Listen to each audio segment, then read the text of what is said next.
Once again, those keys to the game presented by the El Paso Las Cruces Chevy dealers. All-time meeting number 112 back at Aggie Memorial for the first time since 2018. The Aggies won the toss. Once again, they choose to defer to half two. So Alamogordo native Brett Money, who knows this rivalry very well, he kicks off to Christian Washington and Sherrod White. Those two guys are deep for UNM. Lobos looking for their fourth straight win against the Aggies. And we'll get a return from Washington, who had a kick return touchdown earlier this year. And it will be poor field position to start for this Lobos offense that made a coaching change on Sunday, Danny. They fired their offensive coordinator, Derek Wareheim. On Sunday, they promoted Heath Ridenauer to interim OC. He is a former high school head coach at Cleveland High. We'll see if the offense looks different this week for UNM. Yeah, it's a good move. It's a good move. He's a very successful coach, and everybody likes to play with him. I made a couple of phone calls to some high school coaches he's competed against, and we'll talk about that as the evening goes on. Gets a little ruckus out there already, a little pushing and shoving. This is a UNM-New Mexico State rivalry. We're ready to go, Adam. Miles Kendrick, the starting quarterback, a transfer from Kansas in his only season at UNM. Running back is Nate Jones. They give it to Jones, and he is stuck immediately by Lazarus Williams, who has had a really good year for the Aggie defense. Yeah, Lazarus coming off the edge there. He wasn't fooled at all. He came down. This is all about assignment responsibility, assignment defense when they start running these options. So now you got to make sure that you don't get confused on where they're looking. So you have to make sure you read your keys and stay with your assignment. Only a gain of 3 there for Jones. Kendrick likes to run the football. He throws here. It's caught by Luke Weissong, the Albuquerque native. And he's tripped up just past the 35-yard line. He did not play a week ago. His 16th catch this year. He's out of Cleveland High in Rio Rancho. Yeah, just a quick pitch here, right? So we're lining up. We're playing a little back on him. And so it's just a quick pitch out to Luke. Let him get some extra yards running, and he does that. So it's certainly going to help UNM to have him back for this game. See if we can't tighten up on that secondary just a bit. Weissong, the former high school Gatorade Player of the Year in the state of New Mexico. A bunched look in this formation for UNM. Kendrick rolls to his left. Heavy pressure. Now he'll decide to run the opposite direction before he's swarmed down by Chris Ojo. Nowhere to go there for Kendrick, who can really, really run, Danny. Yeah, he's a good runner. And the nice thing about the Aggies, we had this week off. This week has let us get our legs back under. As I talked to a lot of the coaches, they talked about the speed that was able to come back with our legs, getting that extra week in there. And let's just see, we have a lot of hats to the ball. We have people flying around. They promised me there's one thing you'll see is you will see lots of Aggies flying to the ball tonight. Second down for UNM. No gain on the previous run for Kendrick. This time he'll pitch it to Nate Jones, a former UCLA commit. And he maybe gets 2. They'll call it 2 past the 35 up to the 36. UNM has been awful this year on third down, by the way. They've only been converting on 14% of their third down since their opener against Maine when they were 9 for 12. And I think part of that is why Coach Gonzalez said, let's just make a change. Let's just give ourselves a chance on this third down. So let's see what the new offensive trainer comes out with on a play call here. Line to gain is the 44. A quick toss on a swing pass. It's caught by Christian Washington, the running back. And he gets first down yardage up near midfield. Only his third catch this year, true freshman from San Diego. Number 93 defense. Yeah, good call. He was thinking Aggies are coming, and they did. Lots of people in the backfield. You kind of let them through there. That's the sign that's going to be a quick pitch out there, and nice play call, and got the first down and some extra yardage, it looks like. And that'll push it all the way down to the Aggie 36. So it turns out to be a huge gain on third down for UNM. It was a roughing the passer. That was the penalty, adding the yardage. Here's Washington on the ground. He's a good-looking young freshman. This is one of the youngest teams around the country. Lobos, the 10th youngest team nationally. Going to go with a little tempo. Going to line up quickly, see if you can get Aggies just standing around. This time Kendrick will pull it, and he's upended by Andre Selden. Bryce Jackson also there. Outside of Jones, Kendrick the best runner for UNM. An offense that only averages 19 points per game. A year ago, they averaged 12 a game, worst in the country. Lobos trying to go to 3-4, looking for their 4th win in a row against the Aggies. The Aggies have not defeated the Lobos since 2017, the bowl year. Pistol back is Jones. He'll stick it in his belly, and he tries to shimmy through a hole, but there isn't a hole there. Trevor Brohard was in on it, so was Justin Segura. We talked earlier, Danny, Brohard has to play well for the Aggies to have success tonight. Yeah, but both those middle linebackers have to play well in order for us to have success. Like you said, Trevor from Los Lunas, he knows these guys. He sees them. It's like when I grew up here and played here, you read about them all summer long and everything else, so you know all about them. And this is one game that you put on your calendar that says, I'm going to turn it up, I'm going to get going. Look for Trevor to be everywhere tonight, Adam.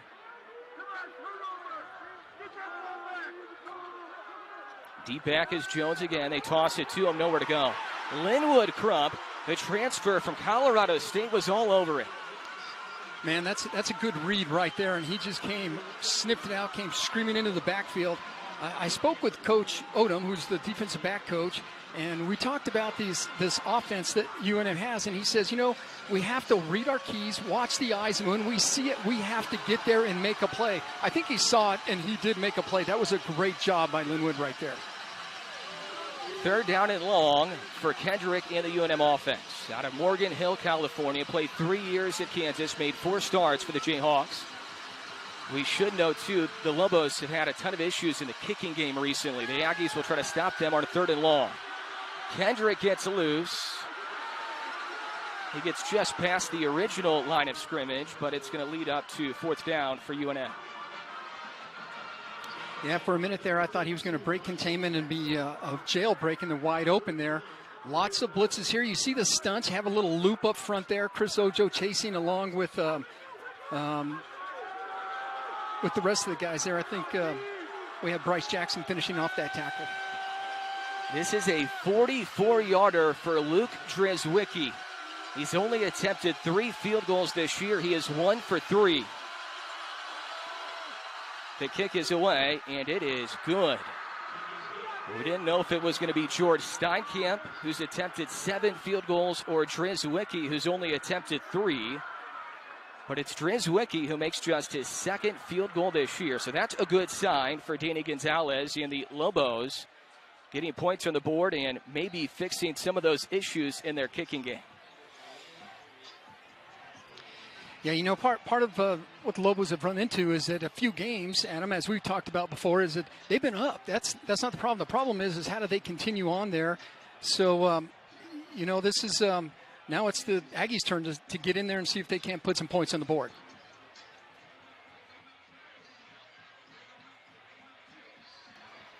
Tony Sanchez used to play for the Aggies. Now he's a coach, a wide receivers coach. He knows this rivalry well, and we caught up with him earlier this week.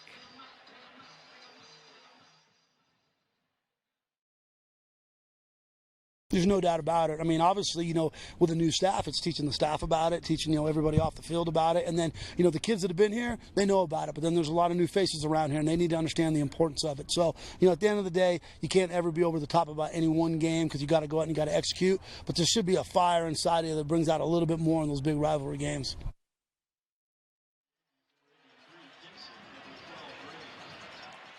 Danny, he gave a spirited speech to the Aggies before they played UTEP, and I'm sure he talked to a lot of folks this week as well about this rivalry and what it means. Jonathan Brady on the return past the 25-yard line. It's always good to have somebody on the staff who really gets it, and Tony Sanchez gets it. You talked to him for a while yesterday. I did. What a great coach. We're glad to have him. We can look at the return here, but I did ask, do they know how important this is? Do they know what it's about? And he said, I've been bringing it. So it's great that he's there. He's showing the passion, talked about some of his guys that get more involved. So let's see if he can get more of those wide receivers involved.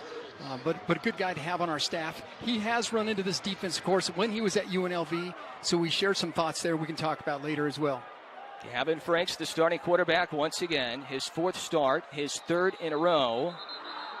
And we get a penalty flag during the snap.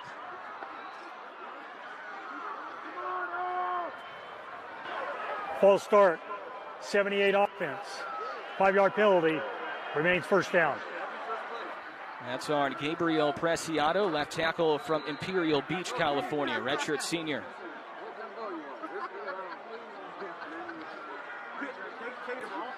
And if there was movement there, it was very slight. I didn't see much.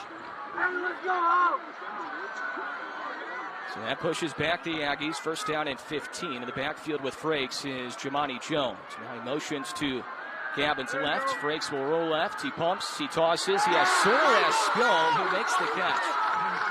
Danny, he's a walk-on, and he has looked really good in practice during his career. He's a grad student now from Farmington, New Mexico. He comes in, he makes the catch, and maybe he sets the tone. And here we go. We're going to go a little tempo there. I like that. It takes all types to get in there and help him. Rascone gets 13. They swing it out for Cordell David. Somebody the Aggies are trying to get more involved in the offense here this week. He picks up 4. You know, Coach Sanchez had nothing but great things to talk about Cordell. He said he's the guy. He could be the future of really moving us out and doing great things. He's got a big frame. He's fast. He can get it done. I know he had a little injuries early on there, but he really got that first down for us, so that's a nice play right there. Gavin Frakes, a freshman from Norman, Oklahoma, Norman North High School. Pistol back is Jamani Jones. Play action fake, and the pass is deflected, intended for Cordell David. This Rocky Long defense, Danny, they like to pressure and blitz, correct? And Gavin Frakes is going to see a lot of pressure in this game, right? He is going to see pressure from all kinds of angles. So you see everyone up on the line of scrimmage, and everyone will get up there. Some will drop, some will loop. Some will all come, and so he's going to see lots of pressure at the line. Be patient, try to pick it up. Gavin also has to be a little patient in there. He feels it, he has to get rid of it. That was a good knockdown right there because that slant could have went for extra yards. That was Justin Harris who got his hand on it. Heavy pressure again, escaping his Frakes, and he is two-hand touched, if you will, out of bounds by A.J. Odoms, who was trying to make sure he did not have a late hit, so he kind of just gently touches Frakes. A gain of 3 for Gavin Frakes. Now, Gavin's not afraid to pull down the ball and run it, right? So a lot of pressure. He got pressure on his face, and so he didn't sit in there and take the sack. He moved out of the pocket to create extra room. And I like that he got out there at him, and he was like, I'm just going to pretend like I'm throwing it to the ball deep. There was no one there, but he's trying to get the defense just to bite and get some extra yardage in there. 3rd down and 6. The Aggies 33% on a 3rd down this year. Motioning is Jonathan Brady. Frakes with time to throw. A lot of time to throw. Plants and tosses, and it is incomplete. It was bobbled by Tomas Whitford, maybe broken up. Whitford, one of the favorite targets the last couple of years for Aggie quarterbacks, just could not hang on. Yeah, I think he saw him, but by the time he saw him, the defense was back there and was stalking him. They knew that he was there. He was getting a little pressure in the backfield, so you can see the pressure. Tomas, you see him to the left of your screen, do a little hook in there. He's open, but everyone is standing around waiting for him to throw that way or look that way. And when they did, they were on it. Nothing there. Yeah, that was a good play late by A.J. Halsey, the true freshman from Missouri City, Texas, a former first-team All-State pick in Texas at Fort Bend Marshall. Good punt by Josh Carlson. And a fair catch is called for by Tremarius Lewis. So the Lobos are pinned deep again. They haven't made a field goal. Nothing for the Aggies on their first series. It's the Rio Grand Rivalry at Aggie Memorial. I think the key for both teams is, turnovers and being able to run the ball. Who's going to run the ball best and who's going to be able to take advantage of big plays. And, we need 10 or 12 big plays. So that could be through throwing the deep ball. It could be throwing, a run because we got some guys that can pop it. Hope they make a mistake 2 or 3 times.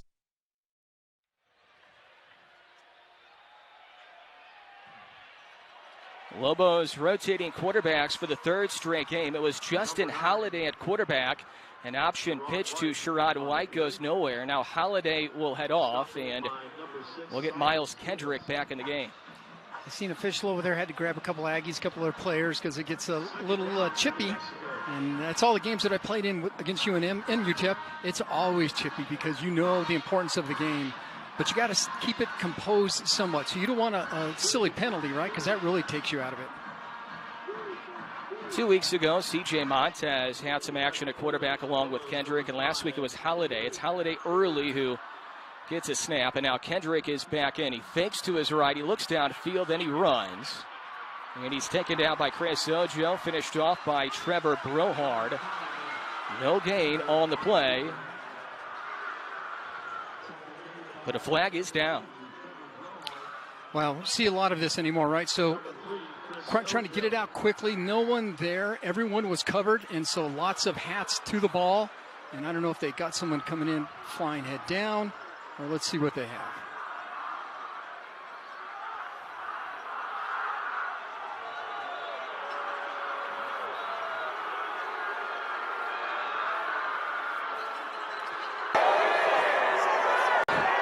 So the referee, Mike Catane, did not have his mic on for the crowd, but we could read his lips. It's targeting on Keyshawn Elliott, and it was Brohard and Ojo earlier, Danny, but it was Elliott who came in as the third defender to finish off the tackle, and they're going to review this and see if it's upheld. Keyshawn Elliott, a freshman, not a starter, but he is a big part of this Aggie defense. Yeah, you know, we go to Keyshawn when we want to have a heavy set in there. Coach has this 4-2-5 defense, which is a little bit like a 3-3-5. And here's the play again. We can see it. And you'll see right at the end there, there's Chris, there's Trevor coming in, and at the hit right there, I'm not sure that I saw it, but we'll see what they have to say when they review it. But he comes in the heavy package, so instead of the 4-2-5, we may end up with more of a 4-3, or you have three backers, and he is that third backer in there who can really finish up on running, strong run support. And there you see a break and a run support play where we had all three linebackers in. Yeah, if this call is upheld, then Elliott's done for the day. But as Danny Gonzalez looks on, Danny, you don't think it was targeting, do you? I do not. All right, referee is Mike Catone. He was also the referee a week ago when the Lobos played Wyoming. Here's the call. After further review, there is no foul for targeting. Number 22 may stay in the game. Third down. All right. Yep, I think he led with his shoulder, but you know, so many of these are just bang bang that it's just hard at him. But they had to take a look at it. It's always safety, but man, it's college football or in pros even. There's just a lot of penalties flying around. Lots of backers getting to the ball. I think it is a good talking point early, though, for Jerry Kill. Control your emotions, especially if you're a freshman. You've never been in an environment quite like this. Yeah, good point. Third down and 9 for the Lobos. Out of Albuquerque, New Mexico, about a 3-hour trip. Their fans have traveled well. What a rivalry. All-time meeting number 112. My partner, Danny Nee, wanted to put the shoulder pads back on today. He was so amped up for this one. Timeout, University of New Mexico. This is their first time out of the half. 30-second timeout. All right, so the Lobos call a timeout as the time was about to expire on the play clock. It's hard to explain, I think, Danny, for somebody in your shoes because, you know, a lot of us did not play in this rivalry, but you did. So you can kind of explain to folks what it means and why this week is different for players and for fans. Yeah, well, so growing up in Albuquerque and being around the area, this is the one game that everyone always comes back to. So there's lots of people like there is tonight. So all the phones call, all of the fun, it's all in fun, right? It's all of the needling, and it just happens all week, which just amps the players up to be ready to go.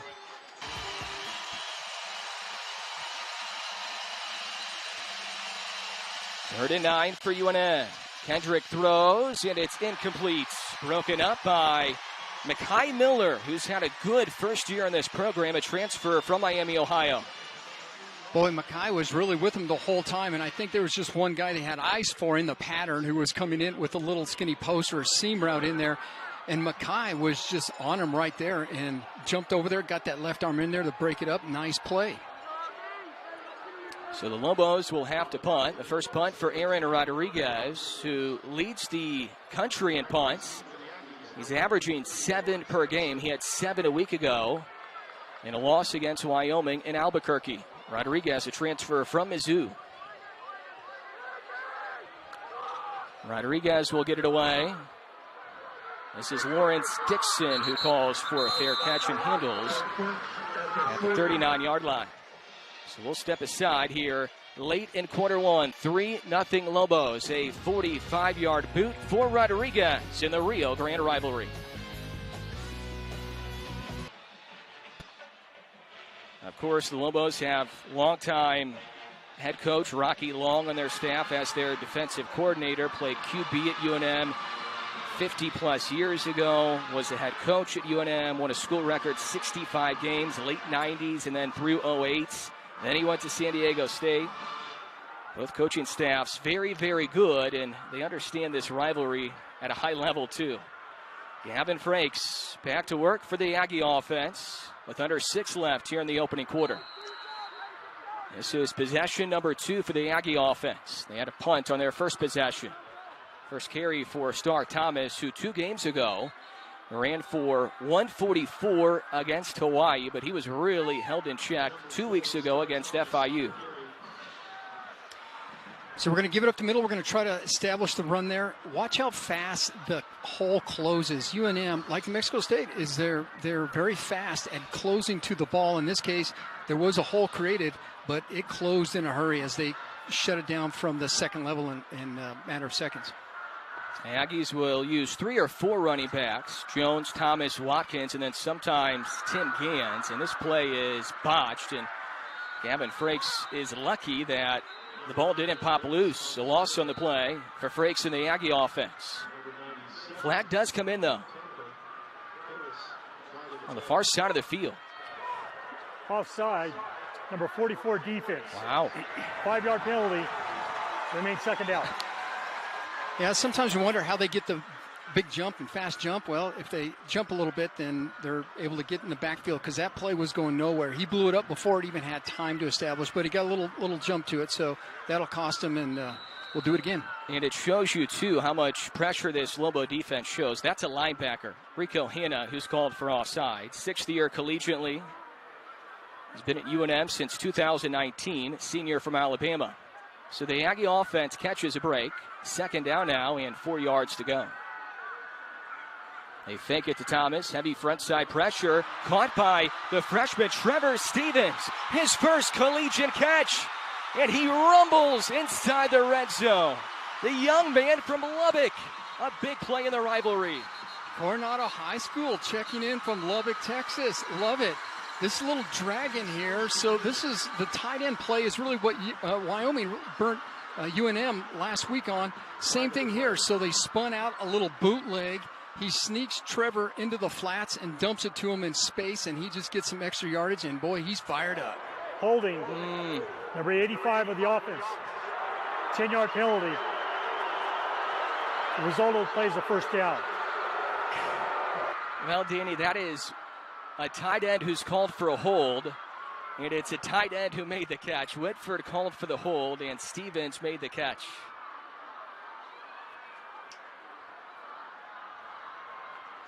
Well, the multiple tight end plays at the beginning of the year, I remember Coach Gill and Coach Beck talking about that they're going to get multiple tight ends in there and start to do things off the multiple tight end sets. Let's see, there's the hold right there. Looked like he kind of hooked him. All right, 4:30 to go. It is first down and 10. Running left is Star Thomas. Breaks the tackle. Still on his feet. Zooming inside the 20. And he's inside the 10. First down and goal. The Homer, Louisiana native, does it again. You know, Star Thomas at 6 foot 225, we keep thinking, oh, he's just a power guy. He's just a power guy. But against Hawaii, we saw him break some open and really get some yardage in the open space. Same thing here. He gets in the open space, and he gets after it. He's just really trucking down the field there. That's a nice run by Star. Great blocking up front, too.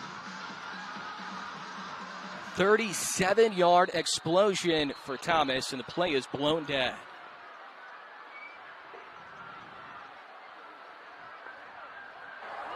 False start, 56 offense, 5-yard penalty, remains first down. Well, these penalties on this drive is really hurting him here. So had the hold there, had a false start, and so part of that is nerves, trying to find the people that are moving around. So the center, he's looking up to see, well, where are they going, who's got what block, and he must have just flinched a bit. And that's Kanan Yarrow, the transfer from FCS Southern Utah. He's from Provo, Utah. So now it's first and goal from the 12. Right back to Star Thomas. Nearly trips, and then a flag comes in on the tackle.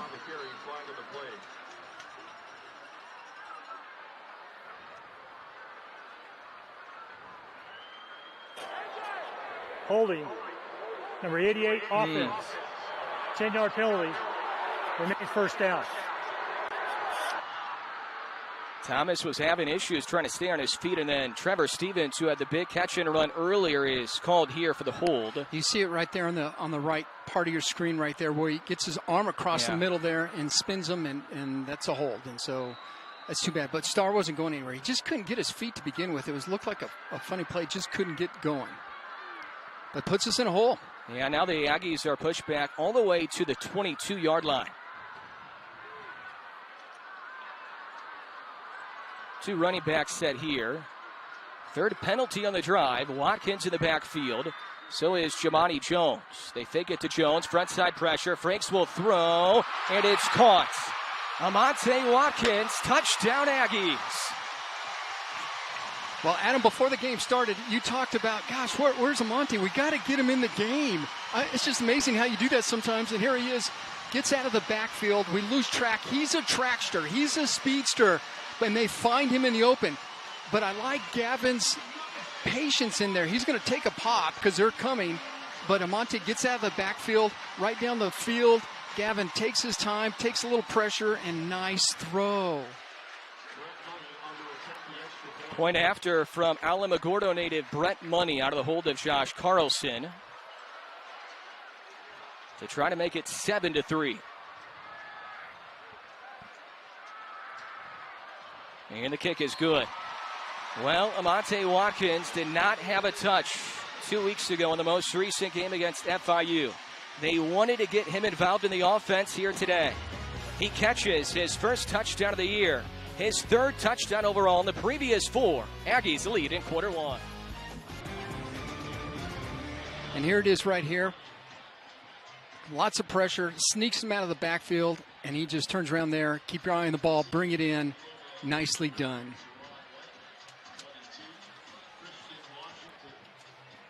Aggie offense only averaging 14 points per game. It's been such an up and down couple of weeks. They played so well offensively with 438 yards of offense 2 games ago against Hawaii, and then only scored 7 all in half one last game against FIU. Of course, it was a busy bye week trying to get back on track and beat the Lobos for the first time since 2017. A return again for Christian Washington. He is really dangerous, and he is twisted up around the 20-yard line. Javion Gibson, transfer from TCU, makes the special teams tackle.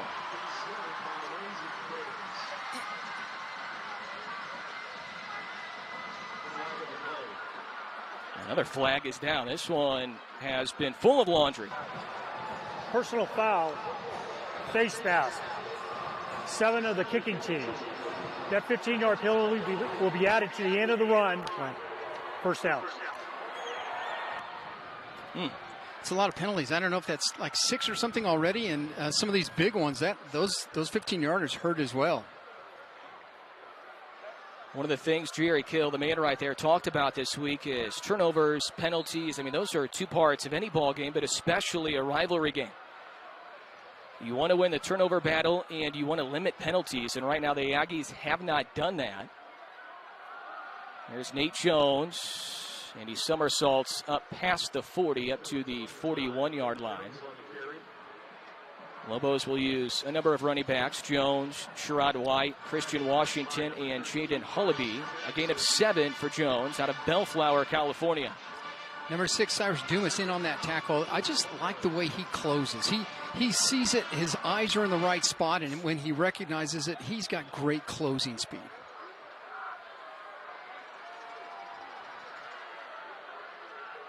It's Jones in the backfield with the quarterback, Miles Kendrick.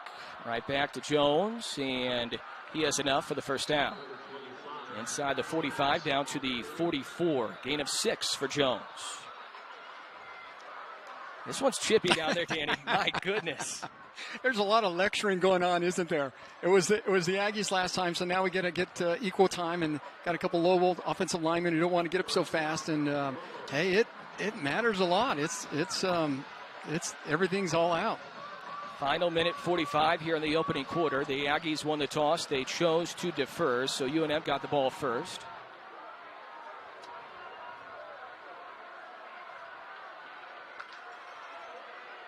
A little trickery here. This is Luke Weissong. Changes directions down the far sideline, and he is taken down by Cyrus Dumas. That was a good-looking play there for first-time offensive coordinator Heath Ridenauer. Yeah, that's a great call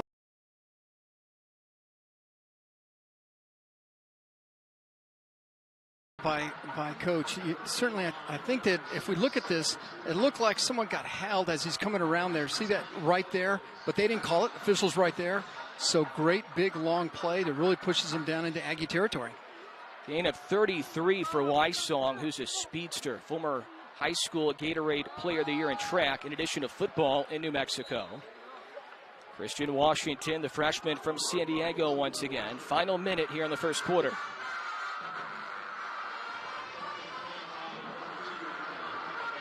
Gain of 4 for Washington, who did not play a week ago. A lot of guys were held out for what Danny Gonzalez said, not meeting team standards and expectations. They did not have Jordan Porter. They did not have Sherrod White, Christian Washington, or the aforementioned Weissong. So those guys are back here tonight for UNM. Empty backfield for Kendrick. He slings it to the far sideline for Washington. He has a couple of catches here in the first quarter. A host of Aggies there, including Peterson, Ojo, and Segura. You know, the tough thing to do is to make open field tackles, and that's just what they're looking for here. It's just a quick throw to the outside, get them in space, and see if we can't get someone to miss a tackle. Chris really did a great job of breaking down and holding them to just a couple of yards. Looks like UNM will not snap it before the end of the first quarter. And we will take 3rd down and 2 into quarter 2. Timeout, New Mexico State. This is their first time correction at the end of the quarter. An early made field goal for Luke Drizwicki from 44 yards, and then a 22-yard touchdown catch for Amante Watkins, despite 3 penalties on the drive. 7-3 Aggies, 3-1. They're trying to stop the Lobos on a 3rd and short when you come back. Yep, 3rd and short. Got to get those biggins up front to dig their heels in. Deep back is Sherrod White. Jones is off the left hip of the quarterback. Kendrick, and a flag comes in. Aggies are pointing towards the Lobos' direction. 7 offense. 5-yard penalty. Remains down. That's the UNM trusty left guard, 3-year starter Isaac Gutierrez, a senior from Eureka, California. Yeah, that was easy to see. Well, it makes it a little bit more of a more of a challenge for UNM, but New Mexico State liked it, taking back 5. So now it's 3rd and 7. Line to gain is the 11. Still Sherrod White in the backfield. 4 receivers set, no tight ends for UNM. Now they motion Weissong. Kendrick back to throw. Pressure from Williams. He gets away from Williams, but he is met by Cyrus Dumas, who flies in once again from his cornerback position. You know, we talked about his speed in the open and how quick he can close. He recognized that in a hurry. We did get pressure, so there was pressure from the top side there. It looks like it was Lazarus coming in to put pressure on there, but once Cyrus saw him break containment or break the pocket, he was there. He was on him. Lobos will choose to kick it. 33-yarder for Luke Drizwicki, who hit from 44 earlier. Out of the hold of the punter, Aaron Rodriguez.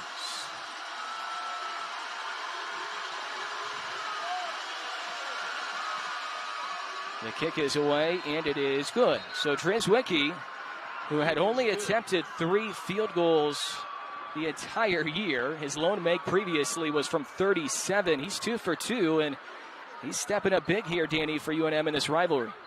Yeah, the important thing is you got to get points on the board on these opportunities. So you get down there, it's not what they wanted, but they get 3 out of it.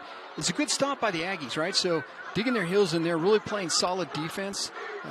It's a struggle. This is a chess match. So now we get the new offensive coordinator. We get to see what he has on his third down plays. I look for him to be a little bit more open as the evening goes on in some of these third down situations. So this is going to be a good game all night long.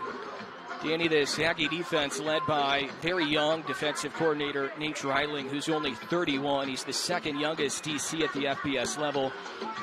They're bending right now, but they're not breaking. They are, and the 4-2-5 that Coach Dreiling uses is akin to the 3-3-5. And the whole idea is that you're able to move people around, disguise the coverage, don't get caught in one, and allow yourself opportunities to stop the run, bend but don't break. So far, so good.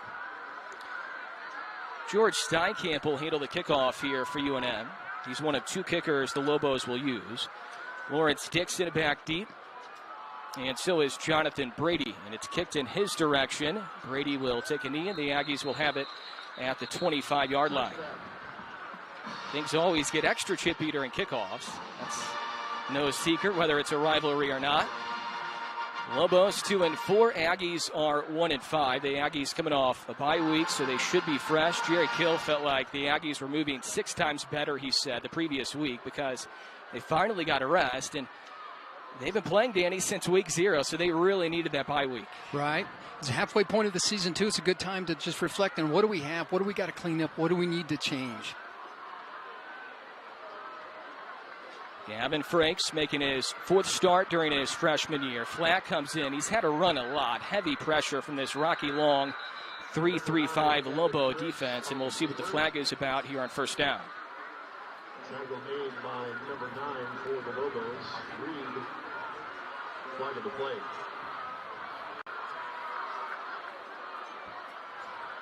I think they saw a hold on an Aggie on there. Let's see what Gavin is looking for. It looks like an RPO. Mm-hmm. Nothing on the run. Nothing to throw the ball, so he had to eat it. Officials still discussing, trying to figure it out for the referee, Mike Catone. This Aggie O-line's been up and down all year, trying to find the right fits. A lot of new pieces in this O-line. Illegal block below the waist. Number 51 offense. That penalty would be enforced half the distance to the goal. Remains first down. Andrew Mitchell's in the background there, speaking to the line judge, and Jerry Kill as well. Not happy with the call. That's A.J. Vaipulu, who it was called on, the young freshman. He's a true freshman from Riverside, California. Andrew Mitchell, the O-line coach who played in the NFL, did not like the call. It's been a heavily penalized first half for the Aggies. So now they're pinned deep. Frakes will throw a little bit low. It was intended for Jonathan Brady. Well, you're looking for a big play here, Danny, but you also don't want to make a big mistake where you're at right now. And I think that's what Coach Beck was calling for right there. Just an out, just a deeper out, but you got pressure on the edge that got in Gavin's face, and he couldn't quite get behind that throw because I think Jonathan could have pulled that down if he gave it just a little more oomph to it. But yes, we don't want no mistakes here, but you have to start eating into that 22, 23 yards now to get a first down. All the way back at the 12. Line to gain is the 25-yard line. Second down and 23. Lobos rush a handful. Frakes threads the needle. Hauled in by Chris Bellamy, his 7th catch this year. First down and more for Chris Bellamy. My goodness, what a catch, what a throw. Man, we have to take a look at this. This is he really threaded this thing right down the middle there. He reached down, pulled that thing in there nicely. Chris is really coming on in this second part of the season here. Not much from the beginning, and all of a sudden he gets on the field, start making big catches, and you make catches like that, you'll stay in the game. They announced first down, but it's third down. Line of gain is the 35, so it's 3rd and 4. Frakes is hit as he throws, and it's incomplete. Intended for Bryce Childress, no flag. Sending to number 81, Bryce Childress. Well, there's one thing with Chris's catch that really helps is it gives you a little bit more room to flip the field on your punt. So instead of punting deep in your own territory, you're out to the 30. So at least you have a chance to flip the field and go back and give your defense some field position to work with. Josh Carlson averaging 41 yards per punt. Luke Weissong is deep for UNM. Carlson gets it away. Good kick. Weissong backpedals inside the 25. Does not call for a fair catch, and he is belted immediately. Nick Giacalone, redshirt sophomore from Venice, Florida, laying the lumber on Weissong. Aggie special teams has been outstanding all year. 45-yard punt, -3 return. We're back to Aggie Memorial after this. Back with you here at Aggie Memorial. It's a big game for a lot of reasons. It is also the Hispanic Heritage Game. Mike Barola did a lot of things for NM State Sports Properties, and we'll talk to him later on. It's 7-6 Aggies, 12:54 left to go here in quarter number 2. Tonight's Hispanic Heritage Game is presented by Coors Light, brought to you in part by financial services partner Nusenda Credit Union and the Las Cruces Hispanic Chamber of Commerce. Well, Danny, during the timeout, the referee, Mike Catone, who should get paid for double duty here tonight, he explained that there was a penalty flag on the play. There were 2 unsportsmanlikes, one on the Aggies, one on the Lobos, so they offset, but that's big because if you get 2 unsportsmanlikes in the game, you're ejected. It was on Keyshawn Elliott of the Aggies and Rico Hanna for UNM, so they offset. The Lobos, not great field position again at the 20-yard line. 2 field goals so far for the Lobos. And Amante Watkins, 22-yard touchdown catch for the Aggies. Nowhere to go on that run for Christian Washington. It's been a heavy dose of Jones and Washington in the backfield for this UNM offense. Number 16, Donovan King, was in on the play on the tackle for the Aggies, a senior from Killeen, Texas. Gain of 3, 2nd and 7.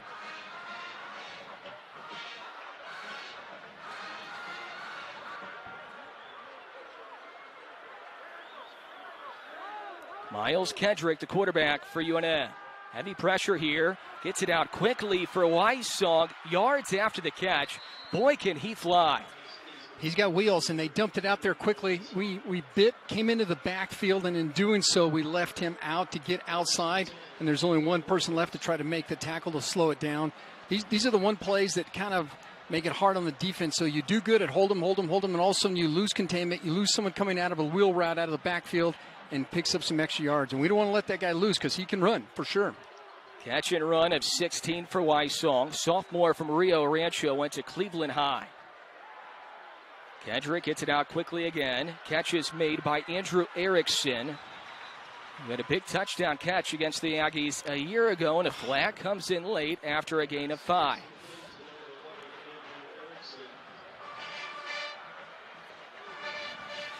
Let's see it at the end of it's at the very end of the play right here. So he breaks one tackle, we make a tackle there and bring him down, and something happened right then. There was a flag. There it is.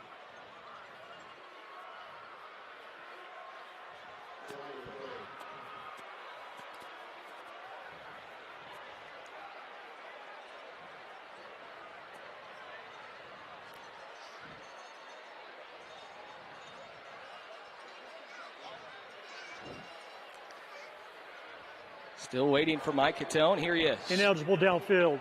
Number 51 offense. 5-yard penalty. Remains 3rd down. That was the center, C.J. James, sophomore from Springfield, Massachusetts, a transfer from FCS Abilene Christian. So you see the 51 there, middle of your screen. You see the middle of the line of scrimmage too is at the 40, so you can see these 6 yards downfield.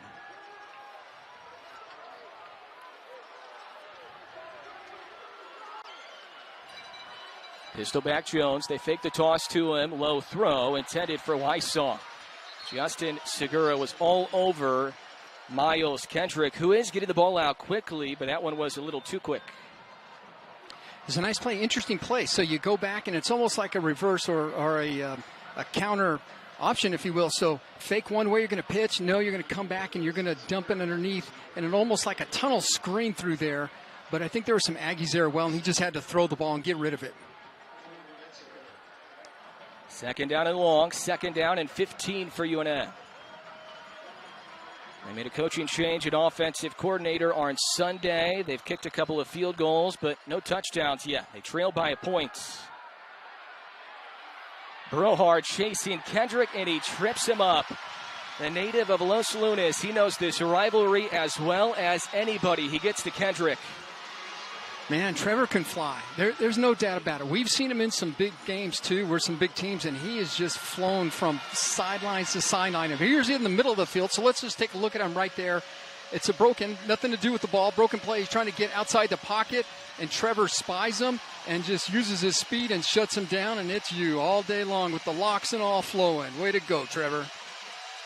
3rd and 17 for the Lobos on their 4th offensive series so far tonight. Early on in quarter 2. And Jones only gets a couple. So the Lobos will have to punt.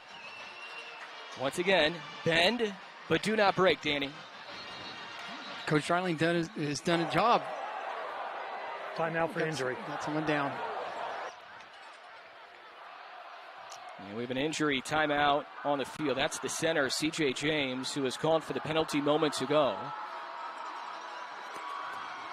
Not a lot of depth at the center position for UNM.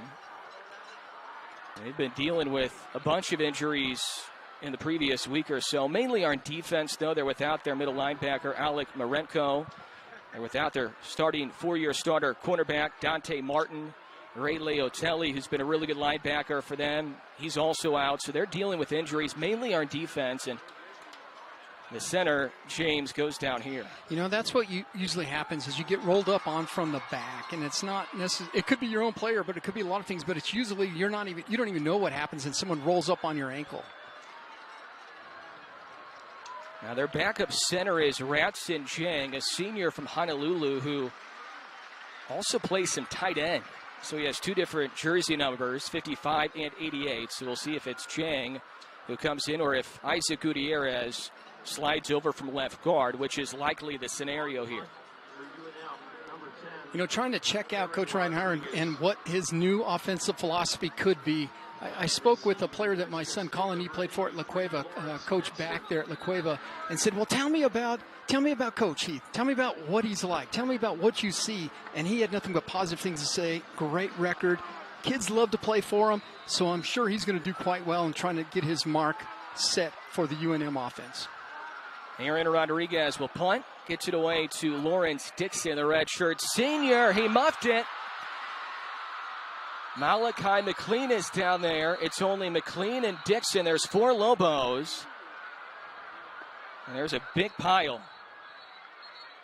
The Lobos had a muffed punt a week ago. The Aggies have been pretty clean, and they're able to pounce on it. Malachi McLean,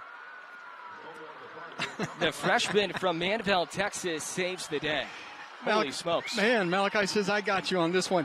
It's a good thing he's around there, and that's exactly what Coach Sanchez is telling him. Thank you for being to the ball to make that. We're back after this. The Aggies will have the football. 10:20 left in quarter 2.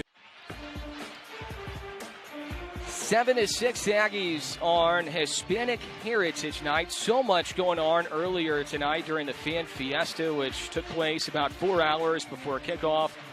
The tailgate lots were full, and the GM of NM State Sports Properties, Mike Barolo, standing by with Tatiana. Mike, thank you so much for joining us tonight. Now, a lot happening tonight, especially before the game. We had the Fan Fiesta. Talk about that and the idea between Heritage Hispanic Day. No, it's really exciting, Tatiana, to be here. We had a great night tonight. This is our 3rd annual Hispanic Heritage Day. It started 3 years ago, basically because we felt that we wanted to do something really awesome for our community. And we partnered with the Las Cruces Hispanic Chamber of Commerce, and without them, this wouldn't have become a reality. And another neat thing that we have going on is the Navajo language radio broadcast at the game. How exciting is that for you and NM State Sport Properties? Well, it's just so humbling that Mario came to me and said, hey, there's an opportunity for us to do Navajo language radio for the Navajo Nation. and Learfield picked up on it, and now we're streaming it across the country on our varsity streaming network. It's just an amazing opportunity. Awesome. Well, thank you so much, Mike. Back to you guys. Thank you, Tatiana. Thank you, Mike. An outstanding job by you and your team. Run on first down of 2 yards for Star Thomas.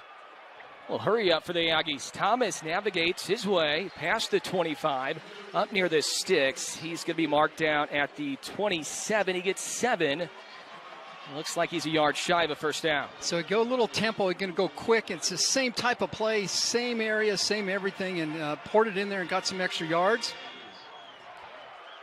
It's just hard rowing, both sides. Not a lot of big plays, but it just feels like it's gone so fast, this game. 9:30 left. A lot of penalties in this first half. The Aggies lead by 1. This is 3rd and 1. They motion Cordell David. They run left with Star Thomas, and he's going to lose a couple of yards on this one. And this is not the territory where you could go for it, so Josh Carlson will have to come out to punt. Yeah, that's too bad right there, because that first down would have put us in a position to keep driving here. Instead, you have to punt the ball away. It was pressure from the backside, so the backside backer, you can see it as we move to the left on the run. You can just see the pressure coming straight down the line of scrimmage, and there's just nowhere he can go. Thomas, a tough guy to bring down. He weighs in 225 listed, probably closer to 235 though. Wysong back deep, the third punt from Josh Carlson, who's been good again. He's had an outstanding career. Wysong thought about calling for a fair catch. Looked like he might have, and he did. He raised his arm. That was enough. So he raised his arm, he caught it, and then he started running towards it. Nick Jacalone was sniffing it once again. He made a big hit earlier, and it's a boot of 44 from Carlson. There's Jacalone, number 24 in crimson. He just wants to play football. He's an old school football guy, Danny. Yeah, I like Nick. He's fired up. Look how fired up he is. It's the Rio Grande rivalry. The Aggies looking for their first win against the Lobos since 2017.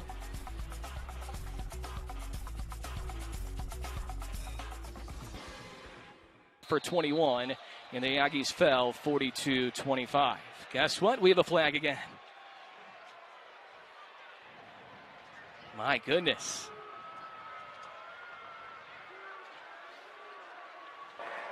Snap infraction, 67 offense.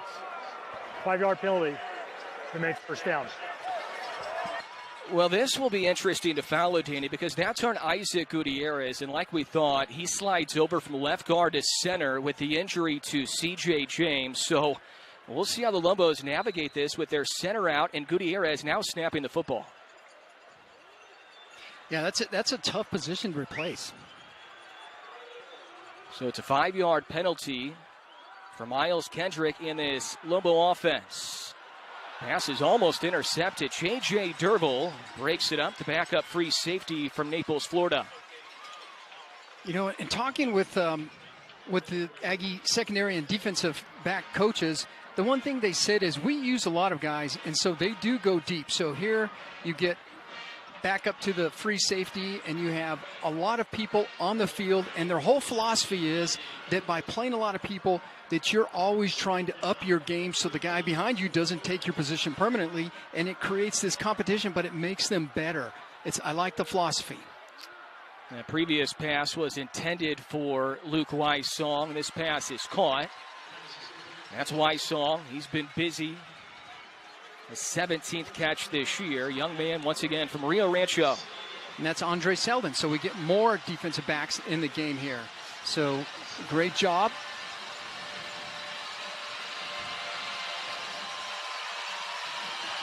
Lobos 1 for 4 on third down in the game. They are 24% for the year, but just 14% in their previous 5 games. They went 9 for 12 on third down in their shutout win in their opener against Maine. It's been all downhill since on third down. Kendrick, incomplete. Once again intended for Wysong. Miami, Ohio transfer, Mekhi Miller in coverage. And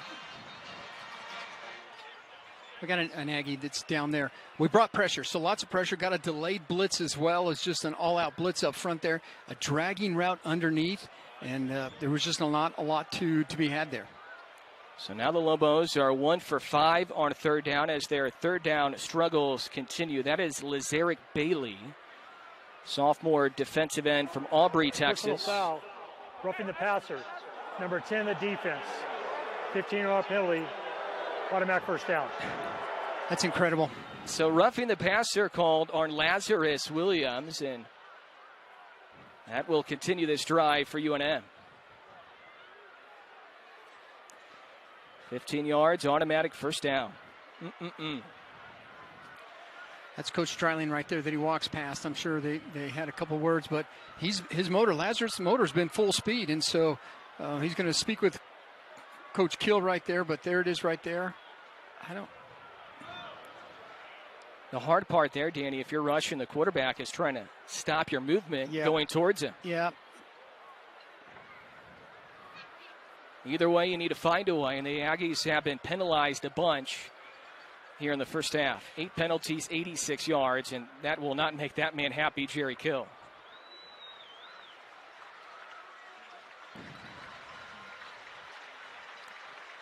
Well, as Eric Bailey is able to get up and get off the field with the help of the training staff, so that is a good sign that he's able to get up, but he is limping off.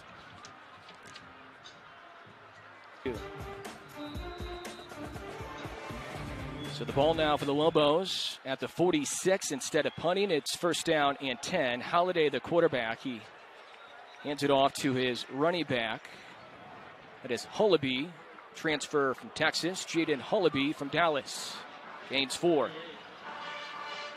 Holiday will stay in, sophomore from Lemoore, California. He pulls it. He was really good running the football a week ago, and Chris Ojo not fooled. The transfer from Eastern Washington on the stop. I think they were going to go tempo, and he was going to try to get outside in that keeper and get around the end. He had some success last week with that, but when you have Chris Ojo on your trail, there's not much you can do. Chris goes flat down the line of scrimmage is what you should do. Don't chase him into the backfield, and he's able to make a great tackle right there. The Lobos continue to rotate quarterbacks. It's the Kansas transfer Kendrick back in. Line to gain is the Aggie 44. On 3rd and 5, it is intercepted. Donovan King rumbling near sideline, his first career pick.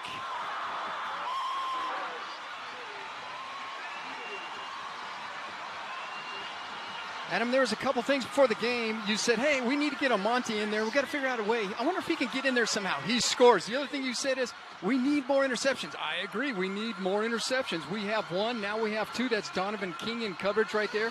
Ball came to him, and what a way to turn the tide a bit there. You got to make the play. Even though the ball's coming to you, maybe misthrown, you still got to make the catch. There's Coach Dryling right there all over him saying, oh, yeah. First forced turnover since the game against Wisconsin early on this year for the Aggies. That was when Cyrus Dumas had a pick. Jet sweep for Amante Watkins. Good block by Tomas Whitford upfield. It's been a struggle, Danny, trying to force turnovers. It's not been a struggle, though, for UNM. They've forced a bunch this year. In fact, their defense has 13 forced turnovers in the same amount of games. Yeah, they've done quite well in that blitzing, storming defense that they have, that ball hawking defense. And the Aggies are going to get there. The same type of defense. They just got to get into the rhythm. But maybe this will be start right there with Donovan King's interception. Previous run went for 3 for Watkins. 2nd down and 7. Aggies are in Lobo territory. Frakes pulls it. He throws, and it's incomplete. Flag comes in. Cordell David, the intended target. You know, when I talked to Coach Sanchez, I said, so tell me who are your guys? Who are you guys you really think can break one wide open? And he was all about Cordell David. He said, man, the guy can fly. We're going to get him with some confidence, make some plays. He catches the ball. He's done. He's gone. There was a lot of talk in the spring about NFL potential for Cordell David in his first year in the program. He's out of Winnie, Texas. Transfer from Trinity Valley. What's your number? Ineligible downfield, number 51 of the offense. Pass interference, 11 of the defense. Those fouls offset. Replay 2nd down. So we've had an ineligible lineman downfield twice, one for the Aggies, one for the Lobos. This is on A.J. Vaipulu, freshman from Riverside, California. He's been penalized a couple of times in the first half. So the ball is right back to the 47. 2nd down and 7, under 6 left in half one. Lobos got the ball first tonight, so the Aggies will get the ball to start half two. But you want to capitalize here.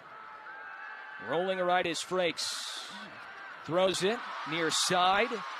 Received by Cordell David, who was the intended target on the previous play. His team best 10th catch this year.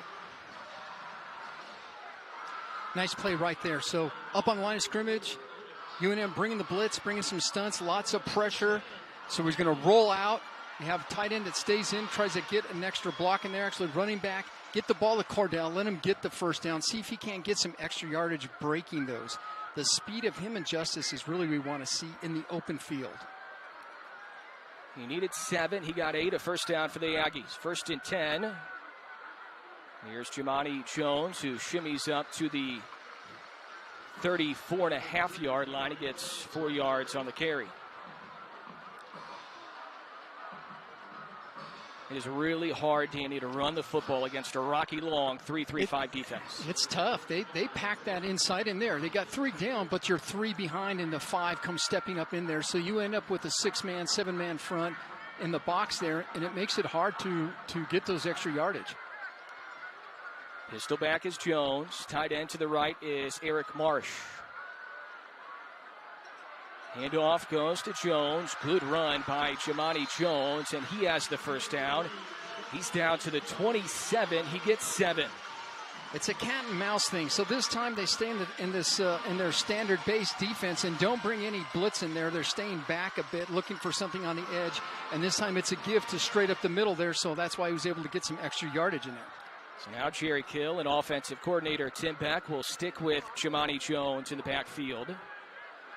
Transfer from Northeastern Oklahoma A&M JUCO. Had 11 rushing touchdowns a year ago. That is Eric Marsh, who was in motion. Botch play here. Frakes look left, and Jimani Jones wasn't there. We saw that a couple times 2 weeks ago as well. He only gets 1. You know what I was thinking, this one may have been botched, but I think on the last couple plays that he's handed the ball off, he's kept it like in a fake around the outside, and it felt like no one was there watching him. Although that play didn't come off so good, but maybe that was a keeper for him to try to get some extra yardage in there. The Aggies okay to use clock here. Clock moving, 3.5 left, half one, low-scoring game. Danny Gonzalez, the head coach in his 3rd year at UNM, looks on. Former safety for the Lobos, late 90s. There's Jimani Jones again on the carry. So 3rd down and 8 yards coming up. The Aggies trying to drive and score and extend their advantage here. Well, there's a hard rowing 1-2 yards, not much there. Big play here, Adam. Do you go for it? Do you pull something out, get one of your trick plays to try to keep the drive alive, or do you just play it safe? Ball's on the 25-yard line. 2 running backs, Jones and Thomas. Frakes will toss it to Star Thomas. Needs to make a man miss, and a good ankle tackle is made. A loss of a yard on the play. It was A.J. Halsey coming up from his Lobo Wolf position. So the Aggies will have to attempt a field goal. The kicking game has been an adventure a little bit this year. The Aggies have rotated 3 kickers. Ethan Albertson early. Lately it's been Brett Money and Carson Zilmer. This will be a 43-yard attempt for Brett Money, who's 1 for 1 in his career. He had a 26-yarder 2 games ago against Hawaii. The kick from Money. And it's no good. Well, we knew that the kicking game for both was going to be pivotal. And right now, the Lobos are winning in the kicking game. Trezwicki's hit a couple, and the Aggies are 0 for 1. So you waste an opportunity to get points on the board. And 2 games ago, Danny, if you recall, Carson Zilmer took the deep field goal. He attempted a 47-yarder. Jerry Kill said back then Zilmer will attempt the deeper ones. Brett Money is more accurate from the shorter distance, and Money cannot knock it through from 43. Yeah, that's too bad because that would have been off the interception. That would have been a great time to pick up some points. So now you have a minute 56 with the Lobos who have the ball. Handoff goes to true freshman Christian Washington. And he's hit by Andre Selden, the nickelback transfer from Michigan. Gain of 5 for Washington. Reminder, the Aggies will get the football to start half 2. They're trying to get a late stop in half 1. There's a cast on the hand of Selden. He broke his thumb recently, but he's playing through it with the cast. Washington again breaks a tackle before he's met by Bryce Jackson, the transfer from UNLV, who knows the Lobos well from his Mountain West days. Right. A gain of 4, 3rd and 1.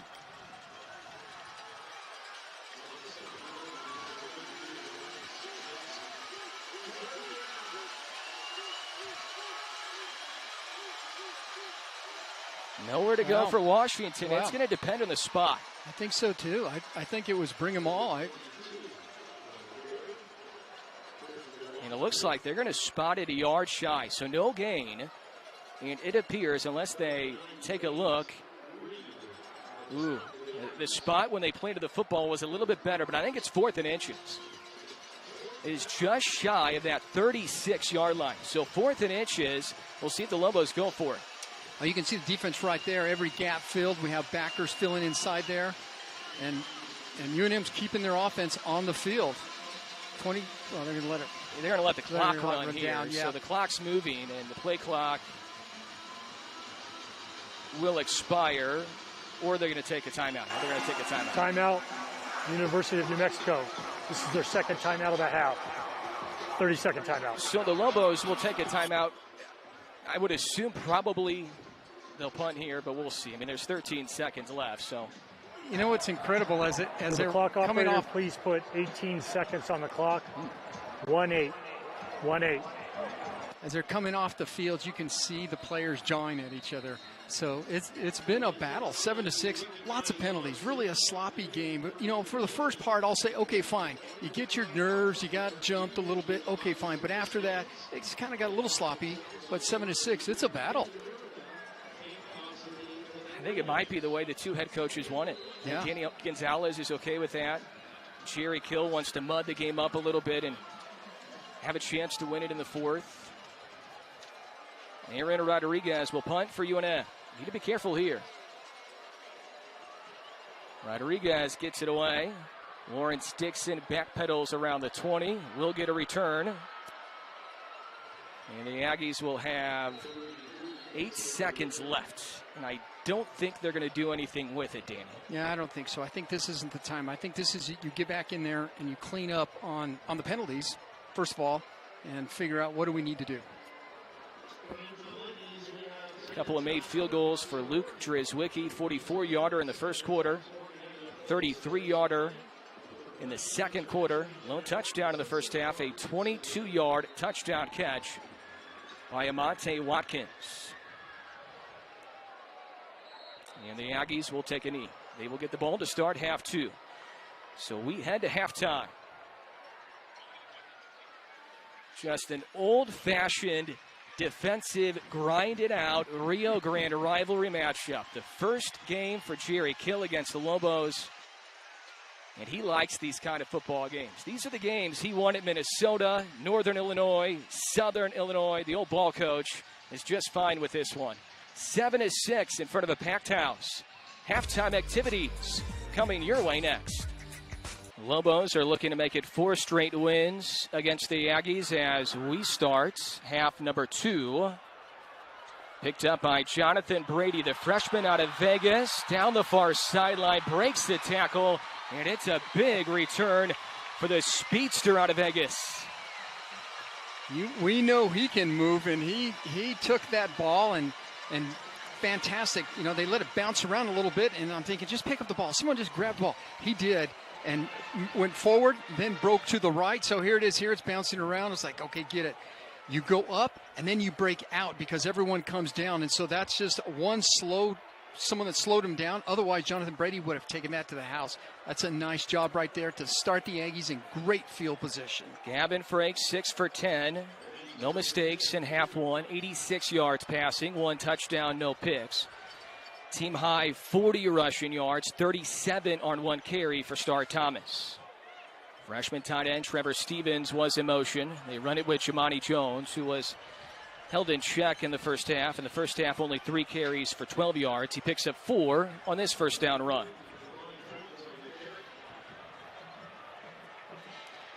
Yeah, third quarter is the one where you have to say, okay, well, what kind of adjustments do we make? Offensively, on both sides, there wasn't a lot of working. Everything in the middle has been congested. So you're trying to come back out and say, let's run a couple of plays that we know we can run, and let's see defensively if they made any big swinging changes, because if so, then we want to exploit those. Don't really see a lot so far. It's like almost no one wants to make that first move. Rico Hanna paced the Lobos in the first half with 4 tackles. Defensively, it was a collection of guys for UNM in the first half defensively.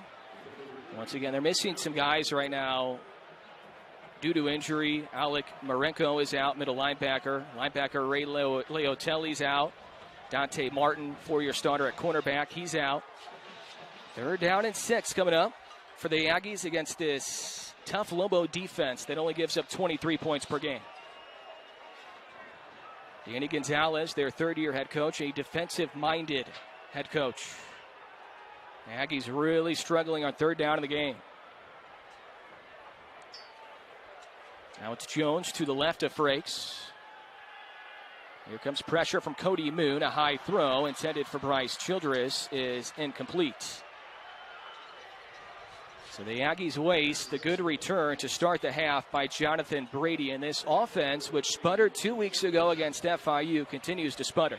Yeah, so we leave Jamani Jones in to pick up the blitzing end on the side there from UNM.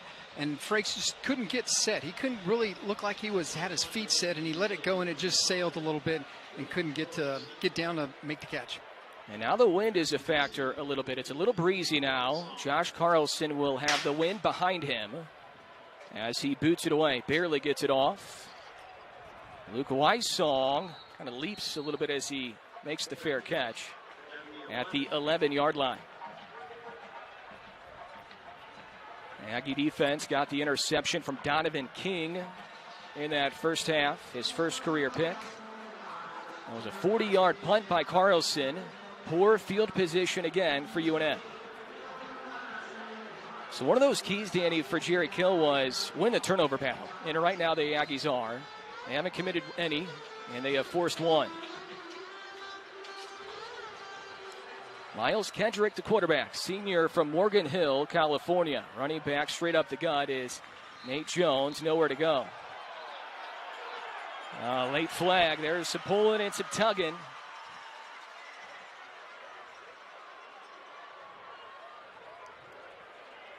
There was extracurriculars from the get-go in this game tonight. After the play, unsportsmanlike conduct, 87 offense. That penalty would be enforced half the distance to the goal. Main 2nd down. That's on the tight end, Joe Maez. Yeah, and when it comes down to the wire here, As number 82's first unsportsmanlike conduct of the game. Would the clock operator please put 12:51 on the clock? 12:51 on the clock. Now they're going to add 21 seconds to the clock. So the Lobos all the way back to the 7-yard line.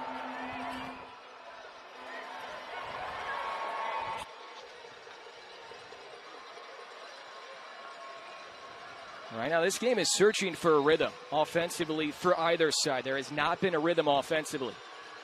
Penalties have been a big reason why. Nate Jones is stuffed. Trevor Brohard. You know, the linebackers coach always say, you got to go downhill, got to tackle downhill, got to go downhill. Well, in this case, Trevor went downhill. He was there, and he is fast to begin with. There he is in the middle of your screen, not blocked. That's first thing right there. It's like, I would block him. If you don't, that's exactly what's going to happen. He's going to be a wrecking ball right up the middle. Nicely done, Trevor. Danny, that is textbook from Trevor Brohard. Yeah.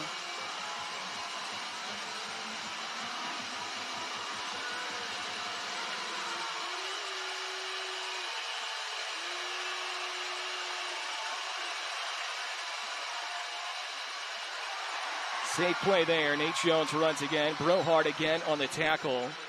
Lobos were just looking for some separation right now for their punter, Aaron Rodriguez. Nice 3 and out. You know, you get the ball first and you can't get there. There's Coach Dryling saying, yeah, that's a nice job right there. Here it is, the last play right here. Trevor pulling off, getting off his block, gain separation, and make that tackle. Goes without saying right here, Aaron Rodriguez has to be careful. In his own end zone, punting into the wind. This wind is really going to be a factor in half number 2. Lawrence Dixon on the return, and the Aggies will have their best field position all day. And now they have to take advantage. Lawrence Dixon, what an amazing catch. Yeah, that's a tough catch. You know, in the wind, you're running full blast. As you're running full blast towards the ball, there are guys coming down that are just looking to light you up, and you have to keep your eye on it and make a good catch and then do something with it. That's tough right there, and he's got a tough job and did a great job. That's a 9-yard return after a pretty good 33-yard punt for Rodriguez into a stiff wind. And those are good 9 yards. So the ball's at the 31 of UNM. Pistol back is Star Thomas. They fake it to him. They throw it downfield, and it's hauled in. Cordell David, his second touchdown as an Aggie. What a dime. What a pass by Gavin. You know, Coach Sanchez says, Cordell's a guy. And I said, hey, what about this? What about that? And he's like, hey, you know what? Cordell can do it. I'm telling you right now, he can do it. Hey, Coach Sanchez, Cordell did it right there. Look at Gavin sitting back in the pocket. Nice composure. Good blocking up front by the line. He throws a perfect pass downfield there. Cordell brings that in and lights it up. And Coach Sanchez is right. He can do it. Cordell David, the sophomore from Winnie, Texas. He had 7 touchdown catches a season ago at Trinity Valley Community College. Jerry Kill and Tony Sanchez said during the spring, they said this young man has NFL potential. He hauls in his second touchdown catch of the year. Gavin Franks, the true freshman from Norman, throws his second tonight. Aggies extend their lead here at home. 31-yard touchdown catch for Cordell David. That's going to make his position coach, Tony Sanchez, the former Aggie wide receiver, quite happy. We talked to Coach Sanchez on Tuesday, and he talked about Cordell David and his wide receivers stepping up. Well, I mean, obviously you get seniors like Powers who needs to step up. You know, Terrell Warner needs to step up. You know, guys like Cordell David, you know, he hasn't had a ton of opportunities and he's a special talent. You know, him and Jonathan Brady, those guys need to make big plays in a game like this. So, being a receiver is a little different. You never know when the opportunity is going to come, especially in an offense like ours. So when they do come, you have to take advantage of them. And we got to make those guys, we got to make them defend the entire football field. We can't let them be ragey and load the box. We need to threaten them on the outsides. And if we do that, we have a great chance.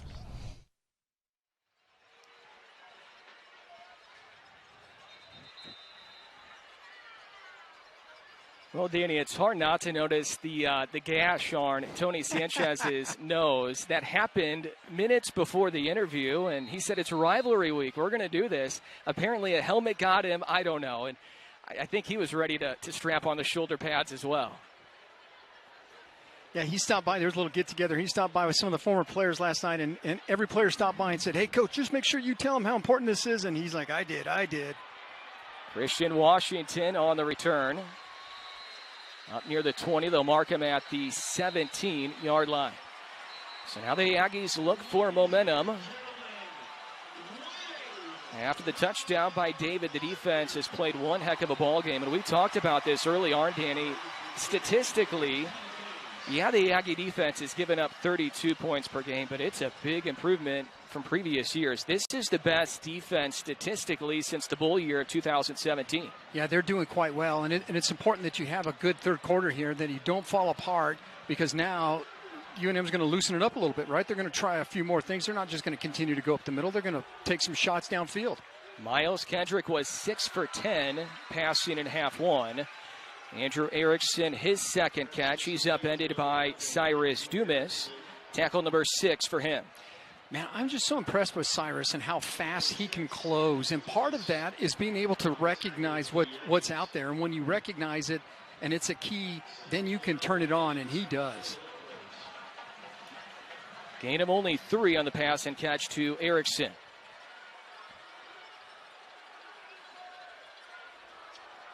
They go jet sweep again. Wysong breaks the tackle of Dumas, and he adds a couple extra yards. Chris Ojo able to finish him off, but good elusiveness shown by Wysong to pick up 3 to bring up 3rd down and short.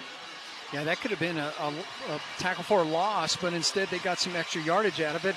So you're going to do just a little reverse, a little pitch up front there and try to get some extra yards, get the defense moving one way and have everyone go the other, but nothing there. Lobos 1 for 7 on 3rd down tonight. The 3rd down struggles offensively have continued. Lots of time to throw for Kendrick, and it's batted down by the Aggie front line. Chris Ojo will pick it up just in case. It was a forward pass intended for Washington, but it was batted down at the line. I'm not sure who got a hand on it. Did you see, Danny? It looks like Lazarus had his hand in there because he's got a big, long frame in there. So let's take a look. Yeah. And it is him right there, number 10, in the middle of the screen. And it looks like he just got the tail end of that. Just enough, right? 6'5", 270. That's what it's going to do for you. He almost had a deflection earlier. Gets one there. Lobos now 1 for 8 on 3rd down. Kicking into the wind, Rodriguez. Dixon handles. Dixon into Lobo territory before he's dragged down. And the Aggies will start inside Lobo territory once again. Coming off a 31-yard touchdown pass, Frakes to David. So we'll step aside. The Aggies will have good field position once again. They lead by 8. They're trying to extend their advantage here at home in the Rio Grande rivalry. Aggies looking for more consistency right now offensively. They were also looking for the deep passing game to come into play. So far, so good in half 2. And for more on wide receivers, Coach Tony Sanchez, we send it down to Tatiana. Hey, Adam. Well, Sanchez has a unique background. He was actually a wide receiver for the Aggies in the mid-90s, and he started his coaching career as a student assistant at New Mexico State back in 1996. So his first full-time coaching gig came locally as a wide receiver coach at Oregon Mountain High School, formerly known as Oñate. His coaching career blossomed, and eventually he worked his way up to UNLV, where he spent 5 years as the head coach. Now Sanchez is back at the place he loves. He understands the rivalries as much as anyone. In fact, before the Aggies played UTEP in September, Sanchez gave a spirited speech to the team, talking about how much the rivalries mean to the fans and the community. Back to you guys. Thank you, Tatiana. Sweet play here for Amante Watkins. That record, Danny, at Bishop Gorman, 85-5 as the head coach. That's unbelievable. Yeah, that's incredible. He's done a great job, which allows him to go back and recruit that. Got a little tempo now. They fake it to Watkins. Gavin Frakes rolling right. Fires it downfield. He has Jonathan Brady, but he's out of bounds. Hopefully Brady's okay as he hit the sidewall. That is off the turf. Dominic Moreno, the athletic trainer, the head, will head over and make sure Brady's okay on the Lobo sideline.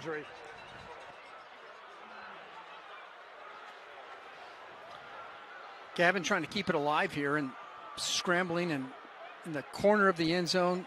Just too much. Oh, yeah, that's tough.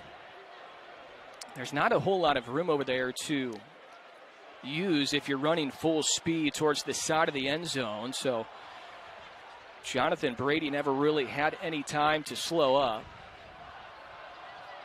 Heck of a throw by Gavin Frakes.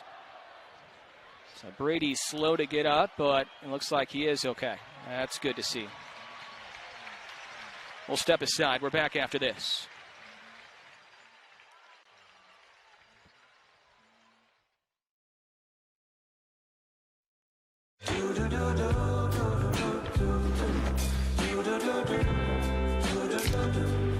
I've got that blue sky. I've got that sunshine. The drive to better myself has been there since I started playing sports. being competitive is me. That's within me. And when you're at the gym 6 days a week, obviously you're going to have setbacks. The ultrasound showed it was a hernia. The team at Memorial always assured me that I was going to receive the highest level of care. Before I knew it, I was back on my 2 feet. Thanks to the team at Memorial, I had no complications and a fast recovery.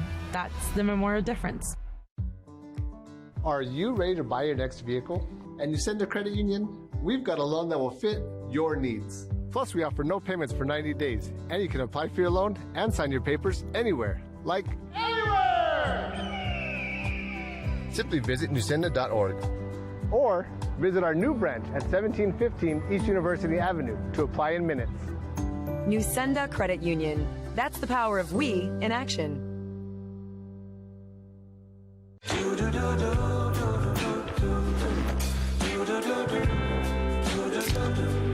I've got that blue sky. I've got that sunshine.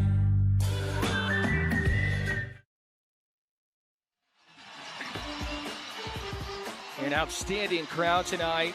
The best so far this year. Looks like the Nevada game was good. This one really, really good. Larry Rose III is in the stands wearing his Permian 45 jersey, and the Aggies lead 14-6. Beasley Mitchell and Company, certified public accountants, are proud supporters of the Aggies. Bookkeeping, auditing, tax and estate planning, and more. Let the experts at Beasley Mitchell and Company tackle your taxes. And KT Homes, the people's builder, serving Las Cruces for over 30 years, is proud to sponsor Aggie Athletics and proud to announce our newest subdivision, the Melodies. Whether you're a first-time home buyer or looking to move, the Melodies features high-efficiency, high-quality built homes ready for you to move into. Visit kthomes.com or come see us off Highway 70 and Holman Road. 3rd down and 7 for the Aggie offense. Inside Lobo territory. Gavin Frakes will swing it out. Bobbled and then caught by Monte Watkins, and he cannot turn it upfield, but a late flag, and it might have been a late hit. And Danny Gonzalez furious with Justin Harris, the redshirt senior.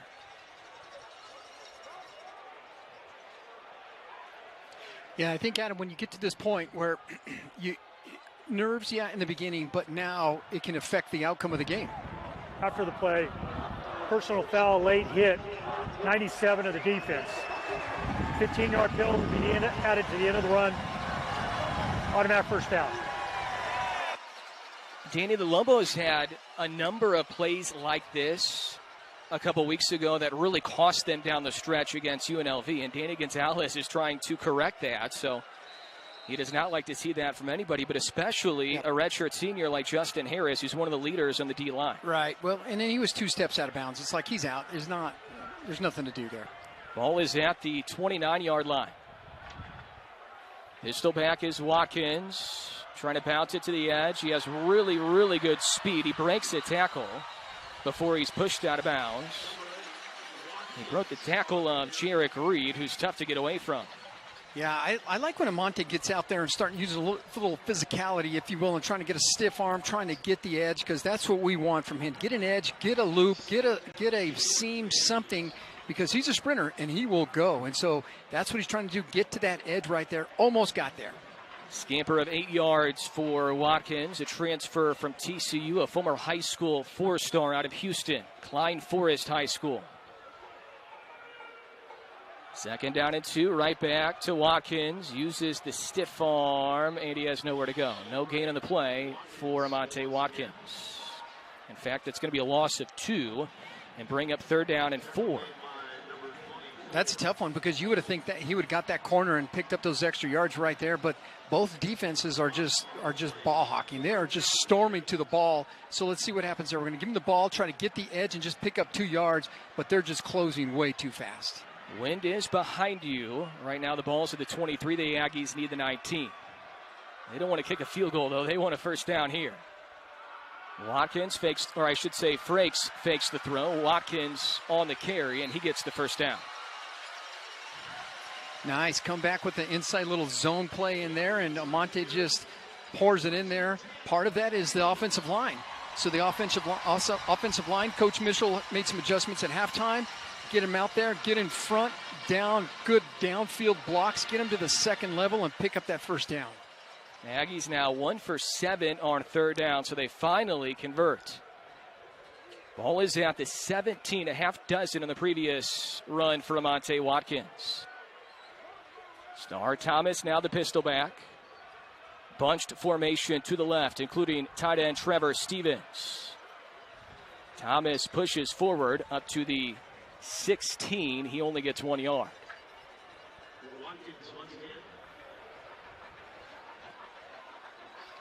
Like to see the various running backs that we can get in there and get some extra yards. We have different styles of runners. Jamani Jones, big guy, 6'2", 225. You got Star Thomas, 6 foot, 225. You got Amani at 5'11", 190. And we have some other running backs as well. A whole different style of running back. And even those guys out of the backfield, very potent.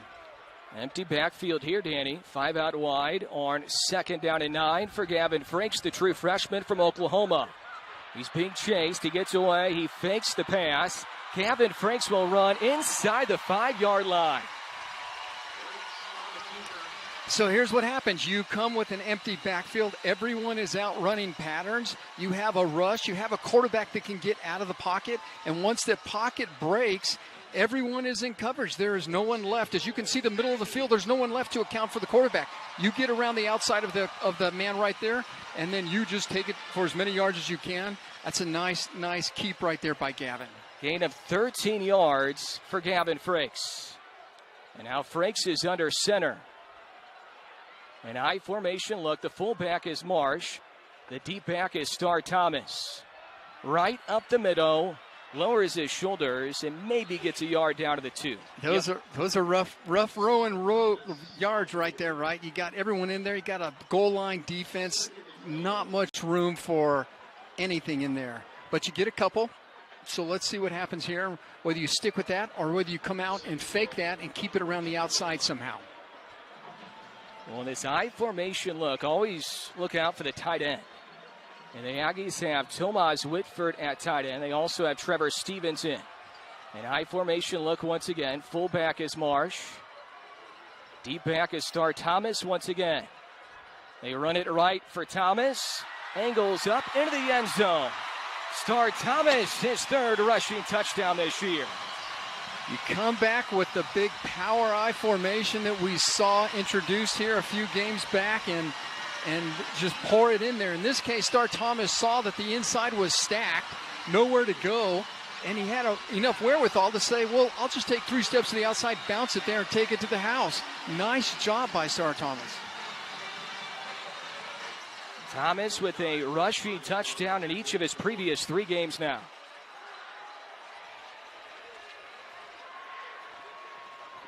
And it's a 2-score game.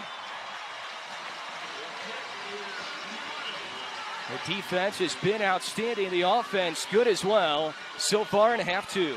Here it is, the power eye. You can see all of the clutter in the middle, just too much in there. So he did the next thing. It's like, well, I'll just bounce it to the outside.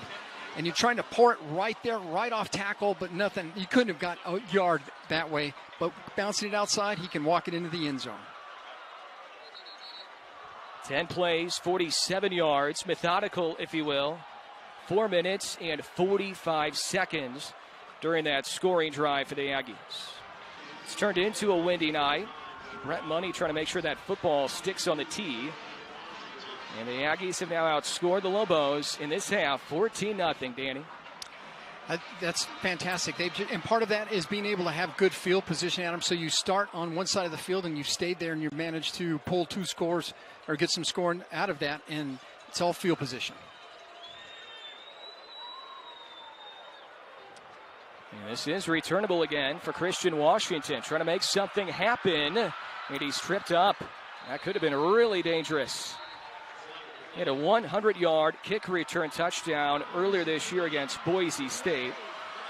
And, of course, there is some laundry on the field. A pair of flags back near the 5-yard line. Wave the Wonder Dog retrieves the tee on a windy night. And our referee, Mike Catone, will give us the call.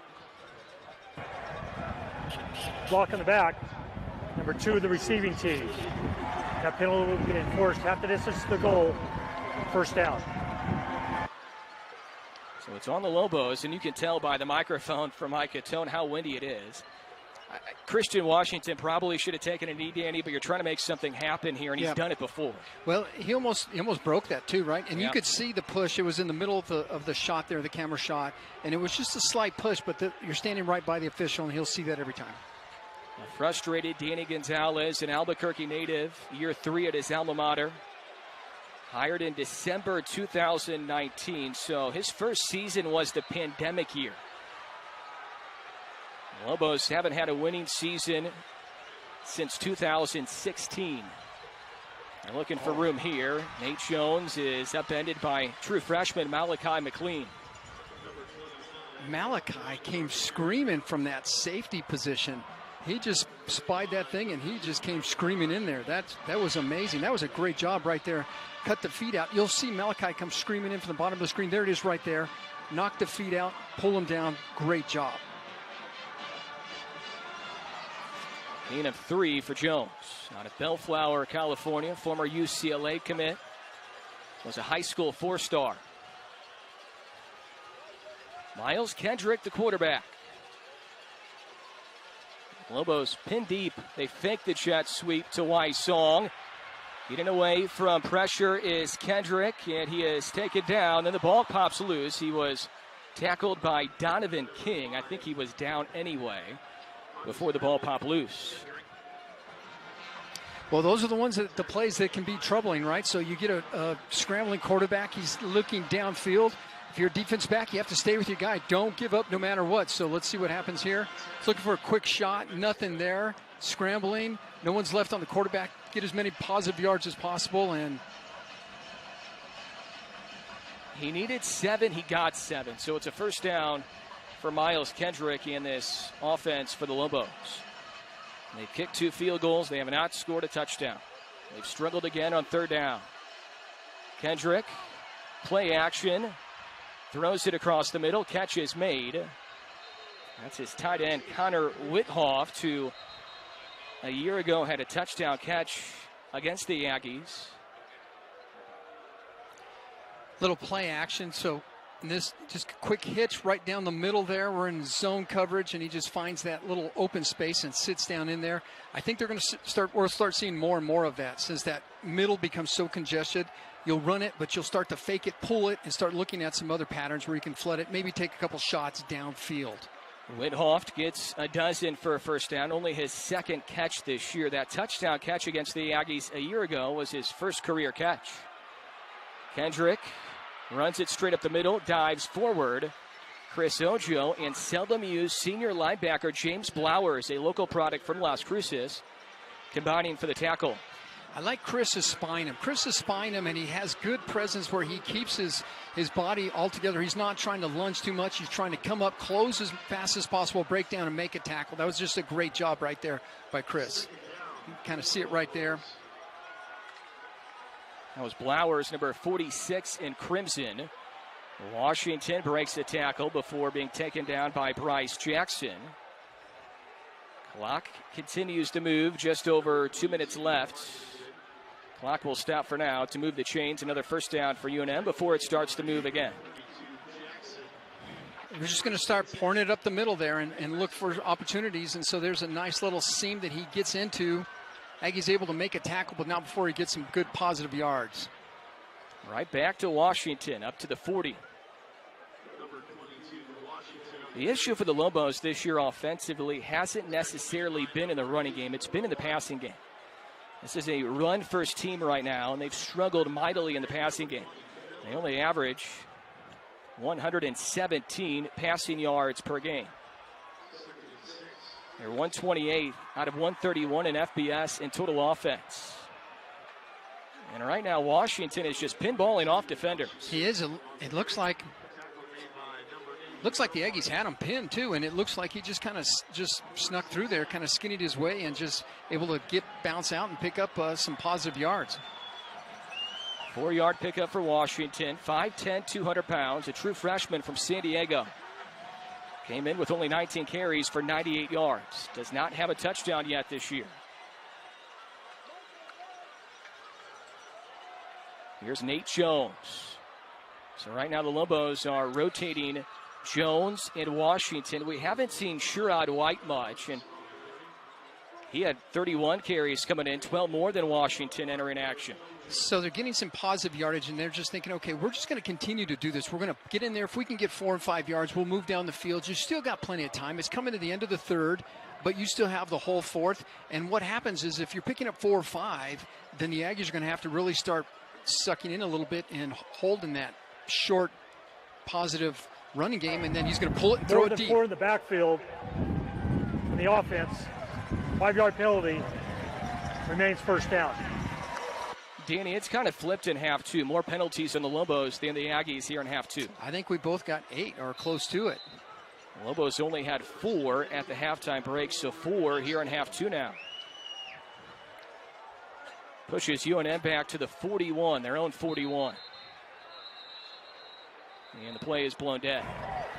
Timeout, New Mexico State. This is their first timeout of the half. 30-second timeout. I'm assuming Jerry Kill and or Nate Dreiling just did not like that look, and they burned one of their timeouts here late in the third quarter. This is big right now, of course. It's 21-6, Danny, and if you can get a stop during this possession, you're going to feel really good in the fourth quarter. Yeah, you get that ball back and put some more points on the board to really just don't take your foot off the accelerator, because we know UNM can score, and they're not just going to go away. West Star is a proud supporter of the Aggies. Find them online at weststarbank.com. Safe to say, Danny, this is the best game so far this year for the Aggie defense? I think so. I think this has been a solid game, and the offense has done quite well as well. I think this is a very good game all the way around, outside of all of the penalties. Penalties a big issue for the Aggies in half one. They led 7-6 at the break. They've outscored UNM 14-0 here in half two. Final minute of the third quarter. Kendrick running the option. And a good shoulder pad tackle by Donovan King. Yeah, good presence by Donovan King. He saw what was happening, and he just went flat down the line of scrimmage. So he squared his shoulders. He just shuffled down, and didn't allow him to get the corner on there. That's a great job. He also has a big wingspan in there, and he wasn't able to get past those big, long arms. Kendrick gets 4, just shy of the original line of scrimmage, so it's 2nd down and 11. Final 15 seconds here in the third quarter. A quarter dominated by the Aggie offense. More flags.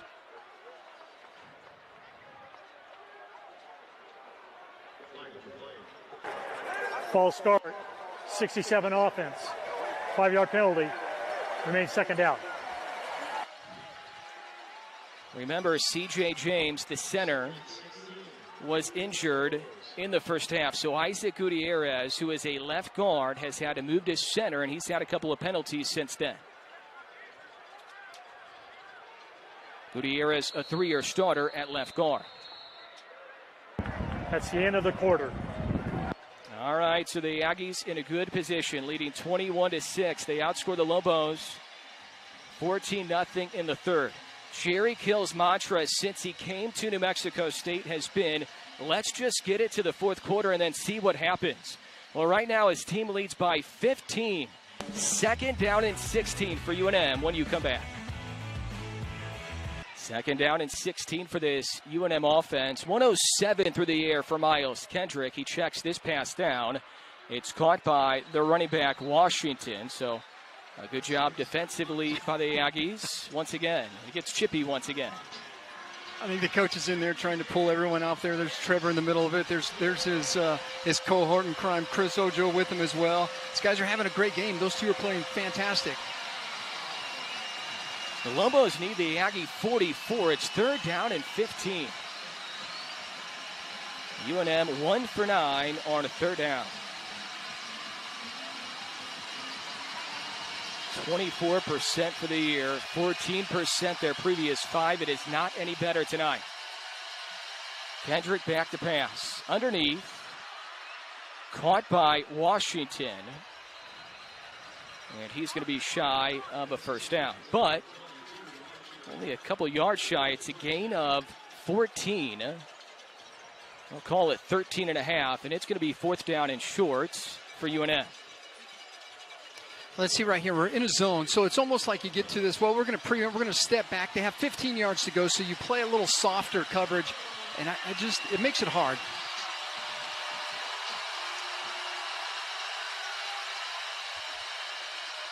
And the Lobos get it. They needed 2, they get 3. It's been a good game for Christian Washington. That was Jaden Hullaby, their bigger back at 240 pounds. He's a load. He is a load. And it was short yardage. They're behind score, so certainly they're going to go for it. But if you go back to the previous play where they're in like a prevent, I just don't really like the prevent because it just gives them more room to operate, and they collected it, got close enough, and able to pick up the first down. I think you just need to stay with your defense, full speed ahead. That's just the second time all year UNM has converted on 4th down. Right back to Washington, who just got about 50 yards for the day. He picks up 8. He now has 51 on the ground. Only 25 yards for Jones. Kendrick has run for 20. Hullaby has run for 6. Wysong's had a really good game in multiple areas. Wow. Good ankle tackle. I think that was Cyrus Dumas who got his hand on it. Lazarus Williams was next to him. Cyrus, it was a corner blitz, so clearly he was already coming, and he just snuck up. Man, he snuck up, came from the backside, straight down, flat down the line of scrimmage, and made a great tackle. So here it is on the left of your screen. He came straight down the line of scrimmage. He's just quick, fast. 3rd down and 2.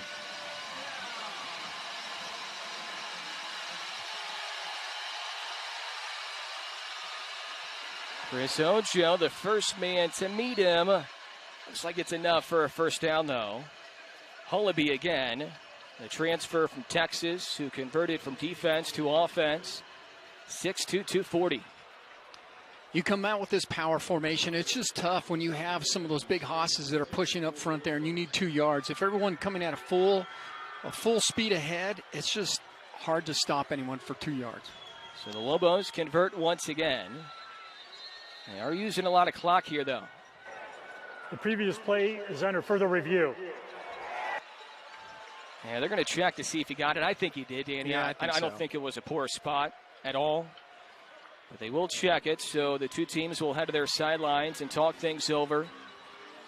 Lobos finally back at Aggie Memorial for the first time since 2018. And Danny, it's felt like a rivalry all day. You told me you had those pregame jitters like you used to get when you were playing, and we saw the tailgate lot completely full. It's been a really good day here on campus. It's been a great day, and you're right. It's from the moment I got up, it's just had this feeling of, okay, now you got to sit around all day long and wait for the game to start. And that makes it really hard. And it's just like, oh, you can only watch so much other football, too. It's like, when do we get to play? Let's play our game. Well, here they are, and they're doing a great job. Game 3 for the Aggies during a 4-game homestand. They're going to host a really good San Jose State team next week. The Spartans are 4-1 this year. After further review, the ruling on the field stands. First down. Not surprising. Seemed that way, but the officials wanted to check it. A win tonight for the Aggies also matches their win total from each of the previous 2 full seasons. In 2019 and 2021, the Aggies are coming off back-to-back 2-10 campaigns in their last 2 full years. They're trying to go to 2-5 and beat the Lobos here at Aggie Memorial for the first time since 2016.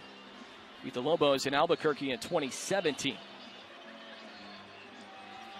So the ball is at the 33 for Miles Kendrick.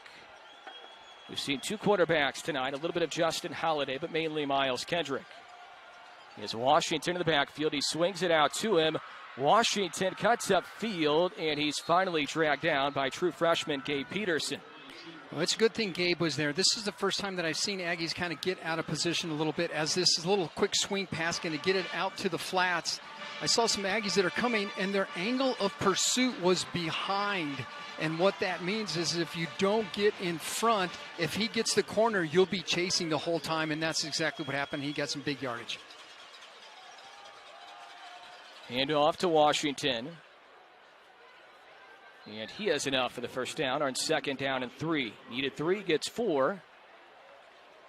Well, that previous play, when Peterson tackled Washington, Danny, that's the future of this rivalry. That's a true freshman tackling a true freshman. Yep.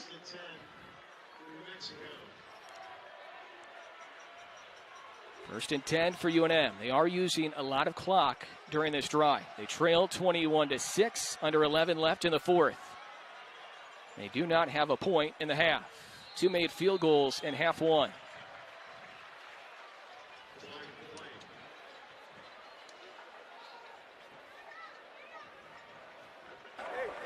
False start, 74 offense, 5-yard penalty, remains first down. The offensive line has really struggled here tonight for the Lobos and head coach Danny Gonzalez. That is Greg Brown II out of Pearland, Texas, a sophomore on the right side of the offensive line. That's a lot of penalties. That's 10 for the night. Not easy when your center goes down early on in the game like C.J. James did, which has altered things on the O-line for UNM. Sherrod White drops it. If it's in the backfield, it's jumped on by the Aggies and Cyrus Dumas. They're going to check this. And it's actually Jang who came up with it on the pile. Cyrus Dumas was jumping on it. Yep. And it squirted away to Ratson Jang. The ruling on the field is a forward incomplete pass. 2nd down. Well, that's pretty close, though. Yeah, it doesn't matter anyway because it's a forward pass, right, which it looked like at the naked eye, but you're taught to play through the play, which the Aggies did. Right, and of course what we're talking about is if it's behind, it would be a lateral, and that would be a live ball. But you can see it's a forward pass. Cyrus, man, he is so fast and quick. I don't know how that trickled away from Dumas. It seemed like it was underneath his belly. 2nd down and 15 for UNM. Kendrick, how about that elusiveness? Sidesteps and hops over a defender. And he creeps down to the 22-yard line. He gets 5 yards on the run, which could have been a big loss. Yeah. How did he get away? That's just great. It's a great job right there being elusive. Aggie's in there waiting, very persistent and staying with it. Let's just see what he does. He's in there. No one downfield. I think Lazarus was all over him anyway. And he just kind of steps aside everyone. The Lobos need the 13-yard line, and Washington is taken down. Open field tackle for the newcomer, Bryce Jackson. Bryce Jackson, transfer coming over from UNLV. He's really been a leader in the backfield there. I know we've talked about him in the past and his leadership skills and what he sees on the field. Part of this is having the experience to know that, hey, look, I got to stay back. We're going blitz for him, and I need to make sure that no one gets by me or they sneak behind. And so that was just a great job right there by Bryce. So now a big field goal for UNM. Even with this, it still makes it a 12-point game.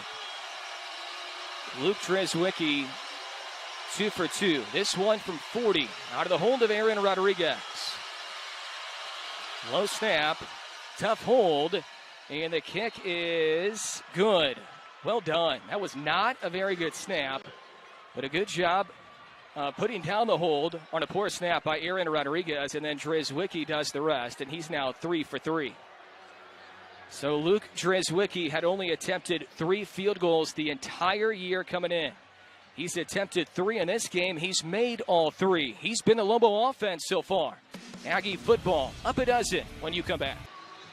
And the Aggies here tonight, Danny, they're in a unique position. 9 minutes to go, and they're trying to hang on for a win. A position they really haven't been in this year because the Hawaii game was a little lopsided for the first 3+ quarters. It was, and although Hawaii scored some points coming back for the 3rd or 4th quarter-ish, it was in the Aggies' possession to really handle that game. Not so much here, though.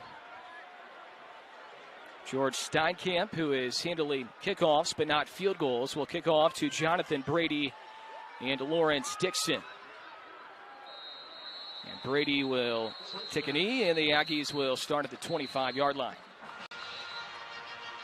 So how will the true freshman Gavin Frakes manage this football game here in the final 8:53 as he tries to get his 2nd win as a starter? That's the big question right now. Can he make the throws down the stretch? Can he handle this football game down the stretch? A true freshman here in a rivalry game. I saw Coach Mitchell with his back to us as he was listening in on it. I think a lot of it depends on his guys up front, too. His guys, his offensive line, they do a good job. Everything will be in control. That's where it starts. Aggies, of course, would love to use some clock during this drive. Hand off to Jamani Jones. Aggies have rotated 3 running backs. Jones gets 3. It's been Jones, Thomas, Watkins, and we still haven't seen Tim Gans, who was really good a couple games ago against Hawaii.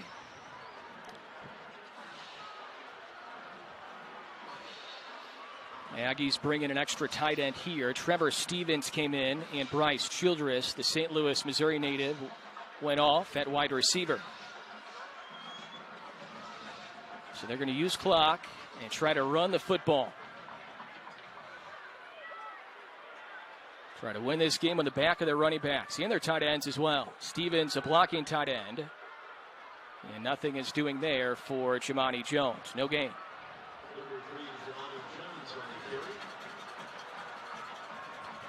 So I get what Coach Beck is doing. I mean, he's trying to use the clock. We're going to run the ball. We're going to keep the last thing we need to do is stop the clock. When you throw the ball, incomplete pass, it stops the clock, right? So I get that. Problem is if you stay with a very conservative play call, it puts you in a 3rd and long position where you have to do something. You're going to have to throw the ball anyway, and if not, then you'll punt it away. So it's a tough one for him. Still a 2-possession game and a Lobo offense that has not scored a touchdown tonight. 3rd and 7 for the Aggie offense and Gavin Frakes. Frakes will whistle a pass, and it's batted away by linebacker Rico Hina. So the Aggies only took about 1:50 off the clock, and now they have to punt. I didn't like this series, Adam. So I just thought we needed more on the 1st and 2nd, so we didn't get in this 3rd and long position and end up having to run around and try to throw the ball. So we got a couple guys in the pattern to the right. Gavin uses his legs to keep it alive. You can see him right there in the middle, but they're in good position. They're all over. There's nothing to be had there. So we punt it away and leave it back on the defense. And now the side of the field where the Aggies are punting from. Josh Carlson is punting into the wind, which was a huge advantage for the Aggies earlier in the return game. Luke Weisaw gets a return, and he is dragged down. Wow. On special teams. J.J. Derville, big play. Big punt as well from Carlson. Yeah, that was a great punt. That's a punt of 40 yards into the wind for Josh Carlson, the redshirt junior from Gilbert, Arizona. Derville, the tackle, on special teams. A loss of 6 on the return for Weisaw. Thank you, Tatiana. Yeah, a reporter asked the question. They said, who are your leaders? Jerry Kill responded, Brohard. Trevor Brohard, and he's been good here tonight for the Aggie defense. Flat comes in again. Number 15 offense. 5-yard penalty. Remains 1st down. Danny, that's on the wide receiver, Luke Weisaw. That's a mental error. Yeah, that's a tough one right there. It's starting to matter. 7 minutes left.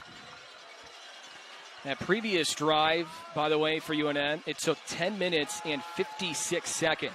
They ran 20 plays, and all they got out of it was a 40-yard field goal. So the Aggie defense is making the Lobo offense work for every single yard right now. And that might be the difference, is the Lobos took 11 minutes on their previous drive and only got 3 out of it. I think clearly that was their strategy. Sterling Webb on that last play up front for the Aggies. He's really causing a lot of havoc in there. Just taking up 2 or 3 guys in that gap. There he is, number 26, right in the middle. He's playing a good, solid game up front there. Sherrod White, the running back. Heavy pressure again. Passes almost intercepted. Andre Selden almost had his first career pick. Oh, my goodness.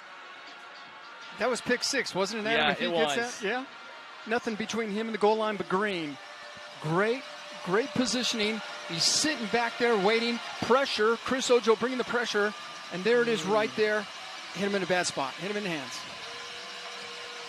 Kendrick, 13 of 21 through the air for 127. He did throw a pick in the first half. Donovan King got his first career interception. Andre Selden is going to have nightmares about that one tonight. Almost had it. Kendrick throws over the outstretched arms of Lazarus Williams, and then a host of Aggies right there to meet Christian Washington. Man, we got 6, 7 Aggies at the ball. I think they were ready for that. I think they saw that coming. Coach must have coached them up to said, look, when we get in this position, look for the quick screen there. It's going to be over top. And, man, they were ready to go. That's a loss of 3, and the Lobos have to punt. They don't want to here with 6:31 left, and they're down by 12, but they have to. Where they're out in the field right now. Big plays defensively when it was needed the most for Nate Dreiling's defense. The young DC, his defense has played really well. This is a boomer for Aaron Rodriguez. Lawrence Dixon slips back to his feet, and he is at the 27-yard line.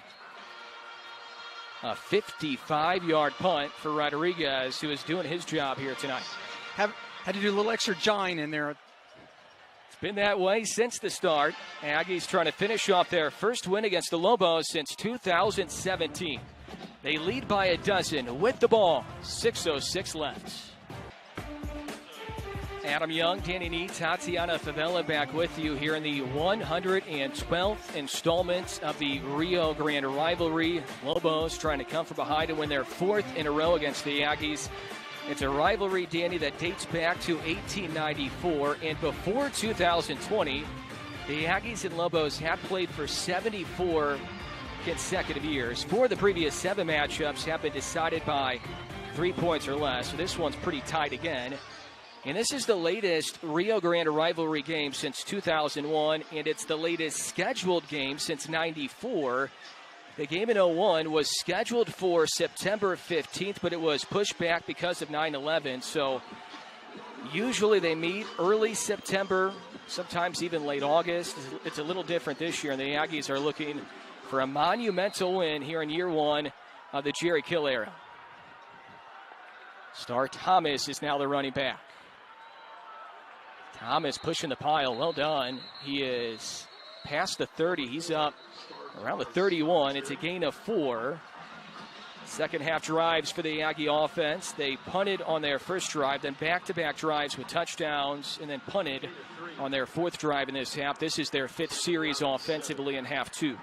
Well, the big thing now is, right, you're going to hand the ball off, and then everyone's going to get behind and help push him along, which is exactly what's happening there, and you get 4 yards out of it. And not only that, but you keep the clock running. Lobos still have all 3 timeouts left. The Aggies have burned 1 so far in the half.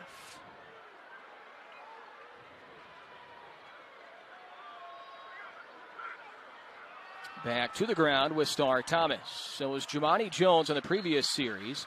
Thomas up near the first down. He gets 5.5. And now it's the Homer, Louisiana native, who ran for 144 2 games ago against Hawaii. Trying to help the Aggies seal their 2nd win this year.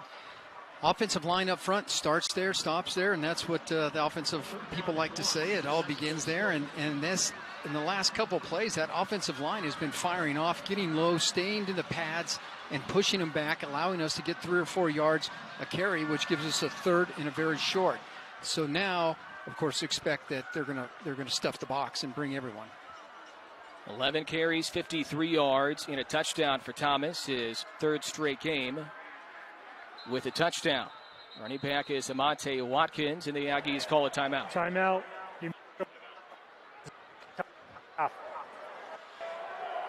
30 seconds. Danny, we're talking a lot about the running game here in the 4th quarter, but that man right there, number 9 in crimson, Gavin Frakes, once again, he's managed the football game well. He's 10 for 17 for 119, 2 touchdowns, no picks. And he's run the ball quite well. So he's had a heck of a game. He's done quite well. And those passes for those touchdowns, Adam, those were nice passes that were difficult. They weren't easy ones. These were tough ones to thread in there, and he just did a great job. He's got some moxie to him. He's a good leader. In fact, we had him on the Radio Coaches Show a couple weeks ago, and he said, I love trying to be a leader, and I'm still trying to get a little more vocal. It's hard to do when you're in a huddle as a true freshman quarterback at the FPS level, but he's been working on being more vocal, and he's trying to lead the Aggies to their 2nd win, and a big one here in his first year collegiately. Monte Watkins able to jump over the pile, and it looks like it's going to be spotted well and give the Aggies a first down. That offensive line, they just fired out nice and low. They cut everyone and it allowed the running back to really just jump over the pile. But that's that offensive line up front. It starts there, and as long as they continue to do that and hold their own at 4 minutes, it's going to be good. See them right there? You can just see the big lunge forward by that offensive line that allowed running back then to get in the air and pick up that first down. That's a great job by that line. Monte Watkins will stay in on first down and 10. Wing to the left is Eric Marsh, big senior out of Buckeye, Arizona. Watkins trying to follow Marsh, drags a tackler, Jarek Reed, for maybe an extra yard. And you would expect the Lobos to start using timeouts, and they will. Timeout, New Mexico. This is their first timeout of the half. 30-second timeout. It feels like a one-possession game, but it's a two-possession game right now. Aggies ahead by 12. They've outscored the Lobos here in this half, 14-3. We heard Jerry Kill say a lot, Danny, leading into the season, let's just get the game to the fourth. And I feel like if we get the game into the fourth, good things will happen, and that's what the Aggies have done tonight, really for the first time all year, where it was a little tight for about 3 quarters, and now they're trying to finish off a win here in the fourth. This is what Jerry Kill's done pretty much his entire coaching career. It's not going to be high-scoring finesse wins, but he's going to get the job done. He's going to use clock and get the game to the fourth quarter. 224 overall of offense for the Aggies, 105 on the ground, 119 through the air. 240 of total offense for UNM. Star Thomas with nowhere to go. Forward progress to the 38, no gain. Timeout Lobos again. Yeah, this they're going to start using to stop the clock. Looking to get the ball back. They're going to have to put a couple points. Timeout, New Mexico. This is their second timeout of the half. 30-second timeout. And Danny, we're seeing a shift in this program right now where we talked about offense for so many years and the defense struggled. Will the clock operator, year after year. Will the clock operator please reset the game clock to 3:24. But right now, if you look at this game tonight, yeah, the offense has made plays, no question, taking nothing away from the offense, but I think the final result is going to be the defense help the Aggies really win this football game. And I don't want to say the defense won the game, but holding the Lobos to 9, that's a good look. Yeah, kept them out of the end zone, right? So just field goals. But and I think you said it earlier that they've had this bend, don't break mentality with this defense, and that's just what they've done tonight. So, yeah, they gave some points up, but it's a bend, not break. And I think you're right. I think they pitched a heck of a game tonight. Aggie defense allowed 40 points per game a season ago. They allowed 41 in 2019 and 2018. They allowed 30 in 2017 when they had Terrell Hanks and Dalton Harrington and Roy Lopez. Timeout, New Mexico. This is their third and final timeout of the half. 30-second timeout. And honestly, when this one's all said and done tonight, if the Aggies leave the game only allowing 9 points, I think their average is going to be below 30 for the first time in a long time, because that 2017 squad only allowed 30 per game, but this team might be below that. So that's encouraging, Danny. Nate Dreiling has been really fun to watch, and he's only 31. He has a bright future, and he's coaching this defense up right now. And he's exciting to talk to. So the times that I've able to speak with him on the phone, he's just exciting. He's a good thinker. He's a critical thinker, and it would just be someone that I'd love to play for. And so he's got an idea of how this defense could be run, this 4-2-5 that he has. I asked him, well, how did you come up with this? Where did you get this? And like most coaches, what they do is they get a thought, an idea in a base defense, and then they just borrow from other coaches along the way, and you end up where you are. And he's got a good defense, and he's got a good scheme. Aggies will punt and then look for another stop. Tremarius Lewis is back deep. He calls for a fair catch. So one more stop, and I'm sure that's what Nate Dreiling and the position coaches are preaching right now, is just give us one more. They haven't allowed a touchdown yet tonight. A lot of credit goes to Luke Drizwicki, the kicker for UNM. There was a lot of question marks around the kicking game for both squads, and Drizwicki has gone 3 for 3 to keep the Lobos in the game tonight. So now you get into this little softer defense. There you see Trevor right there in the middle. So it's back them up just a little bit because they have to put 2 scores on the board. So they're going to have to go for something deep. You don't want to have a ball that's going to break you from, and that will help right there too. If you can get Lazarus to come in there and scrambling quarterback make a tackle.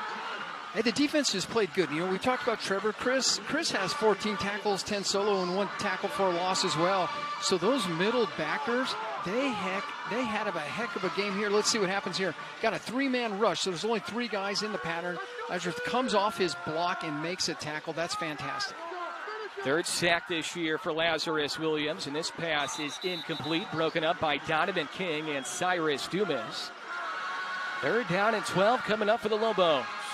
4-down territory no matter what. Yeah, I see the coaches pushing the Aggies back. Get back in the huddle, get back in the huddle, start using your head. Don't get anything stupid here to drag this thing on.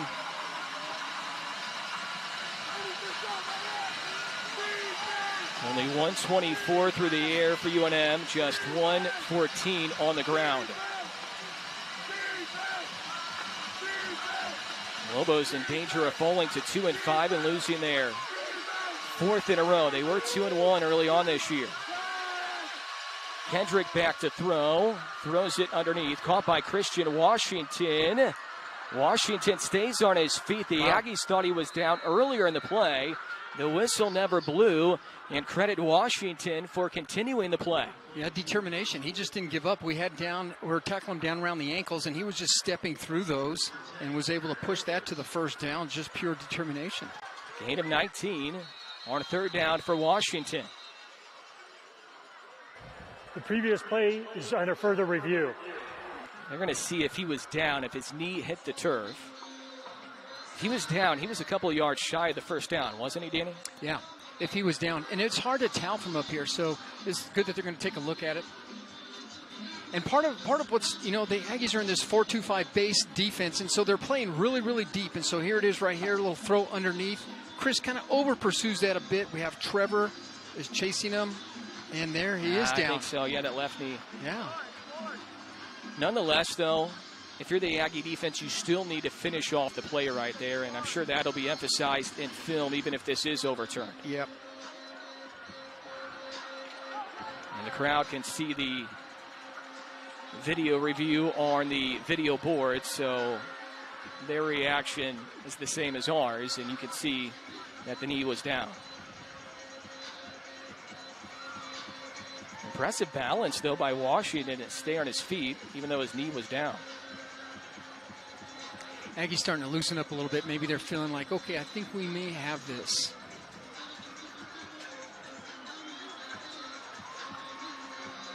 It was a grindy-out defensive game in the first half. 7-6 was the halftime score. The Aggies got the ball first to start half 2, but they punted on their first drive, even though they had good field position after a Jonathan Brady quality return. They're trying to make sure they do get this right. Mike Catone is our referee tonight. We've had a lot of flags, a lot of penalties. And while we have a moment, I want to say big thanks to our entire crew. An outstanding job tonight. Director Vinny Conway, producer Rito Rodriguez, engineer Alex Ramirez, Marcos Cueto, Anthony Casals with us, Talent Stats, an outstanding job as always by our crew. Big thanks to them. 2:14 remaining. And now we'll get the call from Mike Catone. After further review, the runner's knee was down at the 32-yard. It will be 4th down. And he is shy of the 1st down. So the knee was down. The longer review than a lot of people expected, but they get the call right. And now the Aggie fans will rise to their feet on 4th down. UNM did convert on 4th down earlier in half 1. Yeah, I think a lot of time when they're looking there, they're trying to figure out, well, where do we put the ball? Where's the ball go?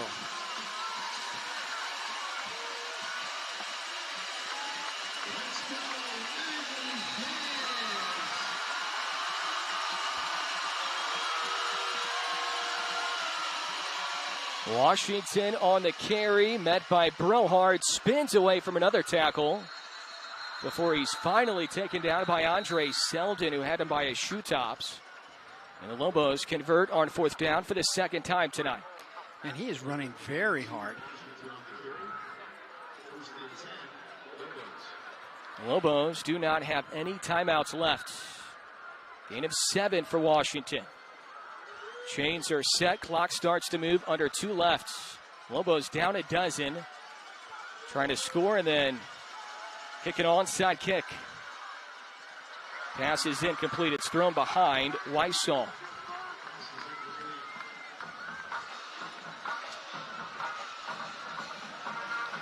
Well, what a game. You know, and it was nice that there was a great crowd, too, for the Aggies, because it's always fun to play in these important games and have a crowd that's with you, that's behind you. It just makes it so much more fun.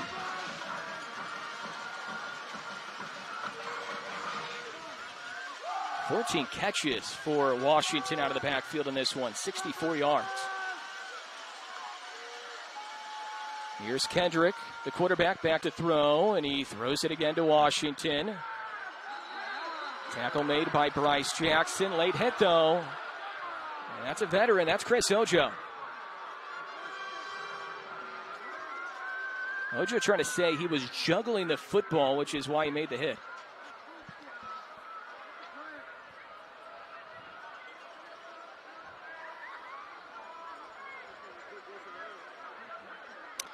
Let's take a look. So out to Washington again, who's had a great second half here. After the play, personal foul, unnecessary roughness, number 3 of the defense. 15-yard penalty, automatic first down. Yeah, the tough part, Adam, is that if the runner's still trying to run and break the tackle and there's no whistle, when do you stop? When do you know it's like, okay, that's enough? It's tough. Seemed like at first Ojo was making the juggling motion, but I think he was making the running motion like he was still moving, which is why I tried to finish him off. Kendrick throws it right. Good catch is made by Sherrod White. Met immediately by cornerback Linwood Crump. Lobos cannot stop the clock. They have no timeouts left. Gain of 9. So the objective for the Aggies is just let them catch the ball, fine. Catch the ball, but you got to catch the ball in front, so nothing deep.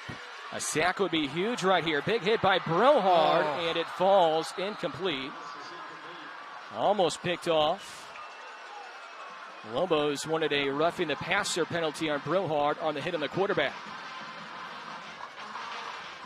Trevor's going to put a little icing on this. It's going to be my senior year. I'm going to remember this game because I'm bringing it all. The incomplete pass does stop the clock. Ball is at the 33 of the Aggies. 1:02 left. 3rd and 1. False start again. False start. 66 offense. 5-yard penalty. Remains 3rd down. Right tackle Tavian Ford. Danny, it's been a tale of 2 halves of penalties. The Aggies have had a couple in this half, but it's been a lot on UNM, a lot on the Aggies in the first half. Yep, they're up to 12 now, so that's a lot. That's a lot to deal with. And although this really didn't affect, this last penalty didn't affect the outcome so much, it still shows that there's sloppiness, and it's the discipline that the coaches really want to get back to. It's like, correction. New Mexico State called timeout prior to the false start. Therefore, it will be timeout, New Mexico State. This is their 3rd and final timeout of the half.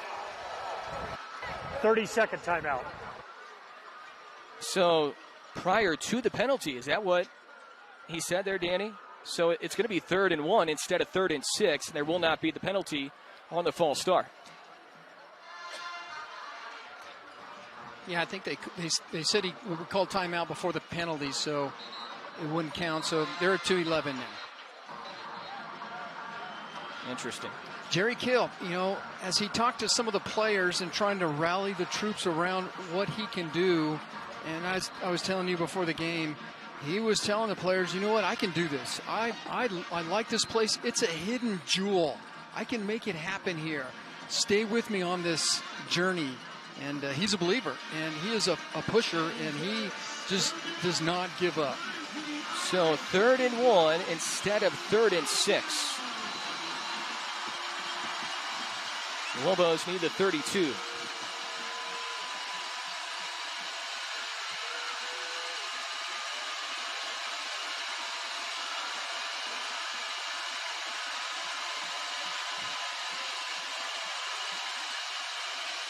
Aggies show heavy pressure, and the pass is hauled in by the tight end, Elijah Queen. His first catch of the night, his 3rd this year. He gets 4, and the Lobos stay alive as they move the chains. Lots of pressure, gets the ball out, nice catch. Got rid of it before we got to him, but the clock keeps rolling. Yeah, Lobos trying to get set here, just over 40 seconds left. Trying to score a touchdown and make this interesting. Isaiah Reed, the transfer from Murray State, brings down Kendrick.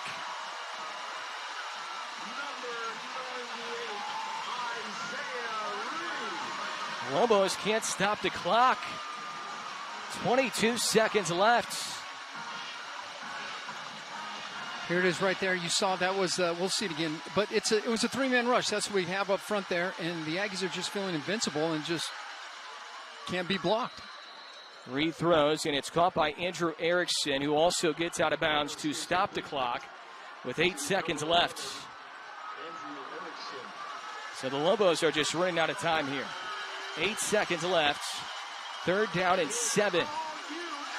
Big sack for Isaiah Reed on the Aggie D-line.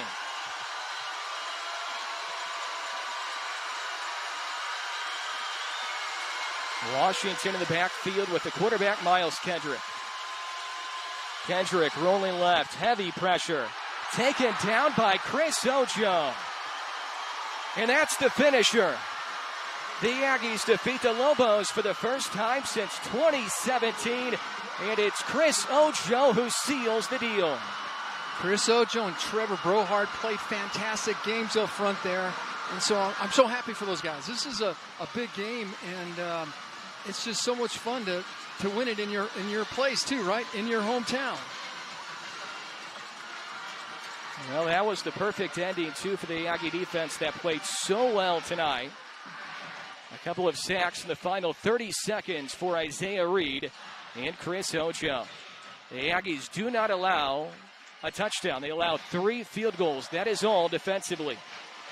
They defeat the Lobos at home for the first time since 2016. And this is a big, pivotal win early on in the Jerry Kill era. Ojo, the Sunland, California native, finishes it off. Postgame comes up next.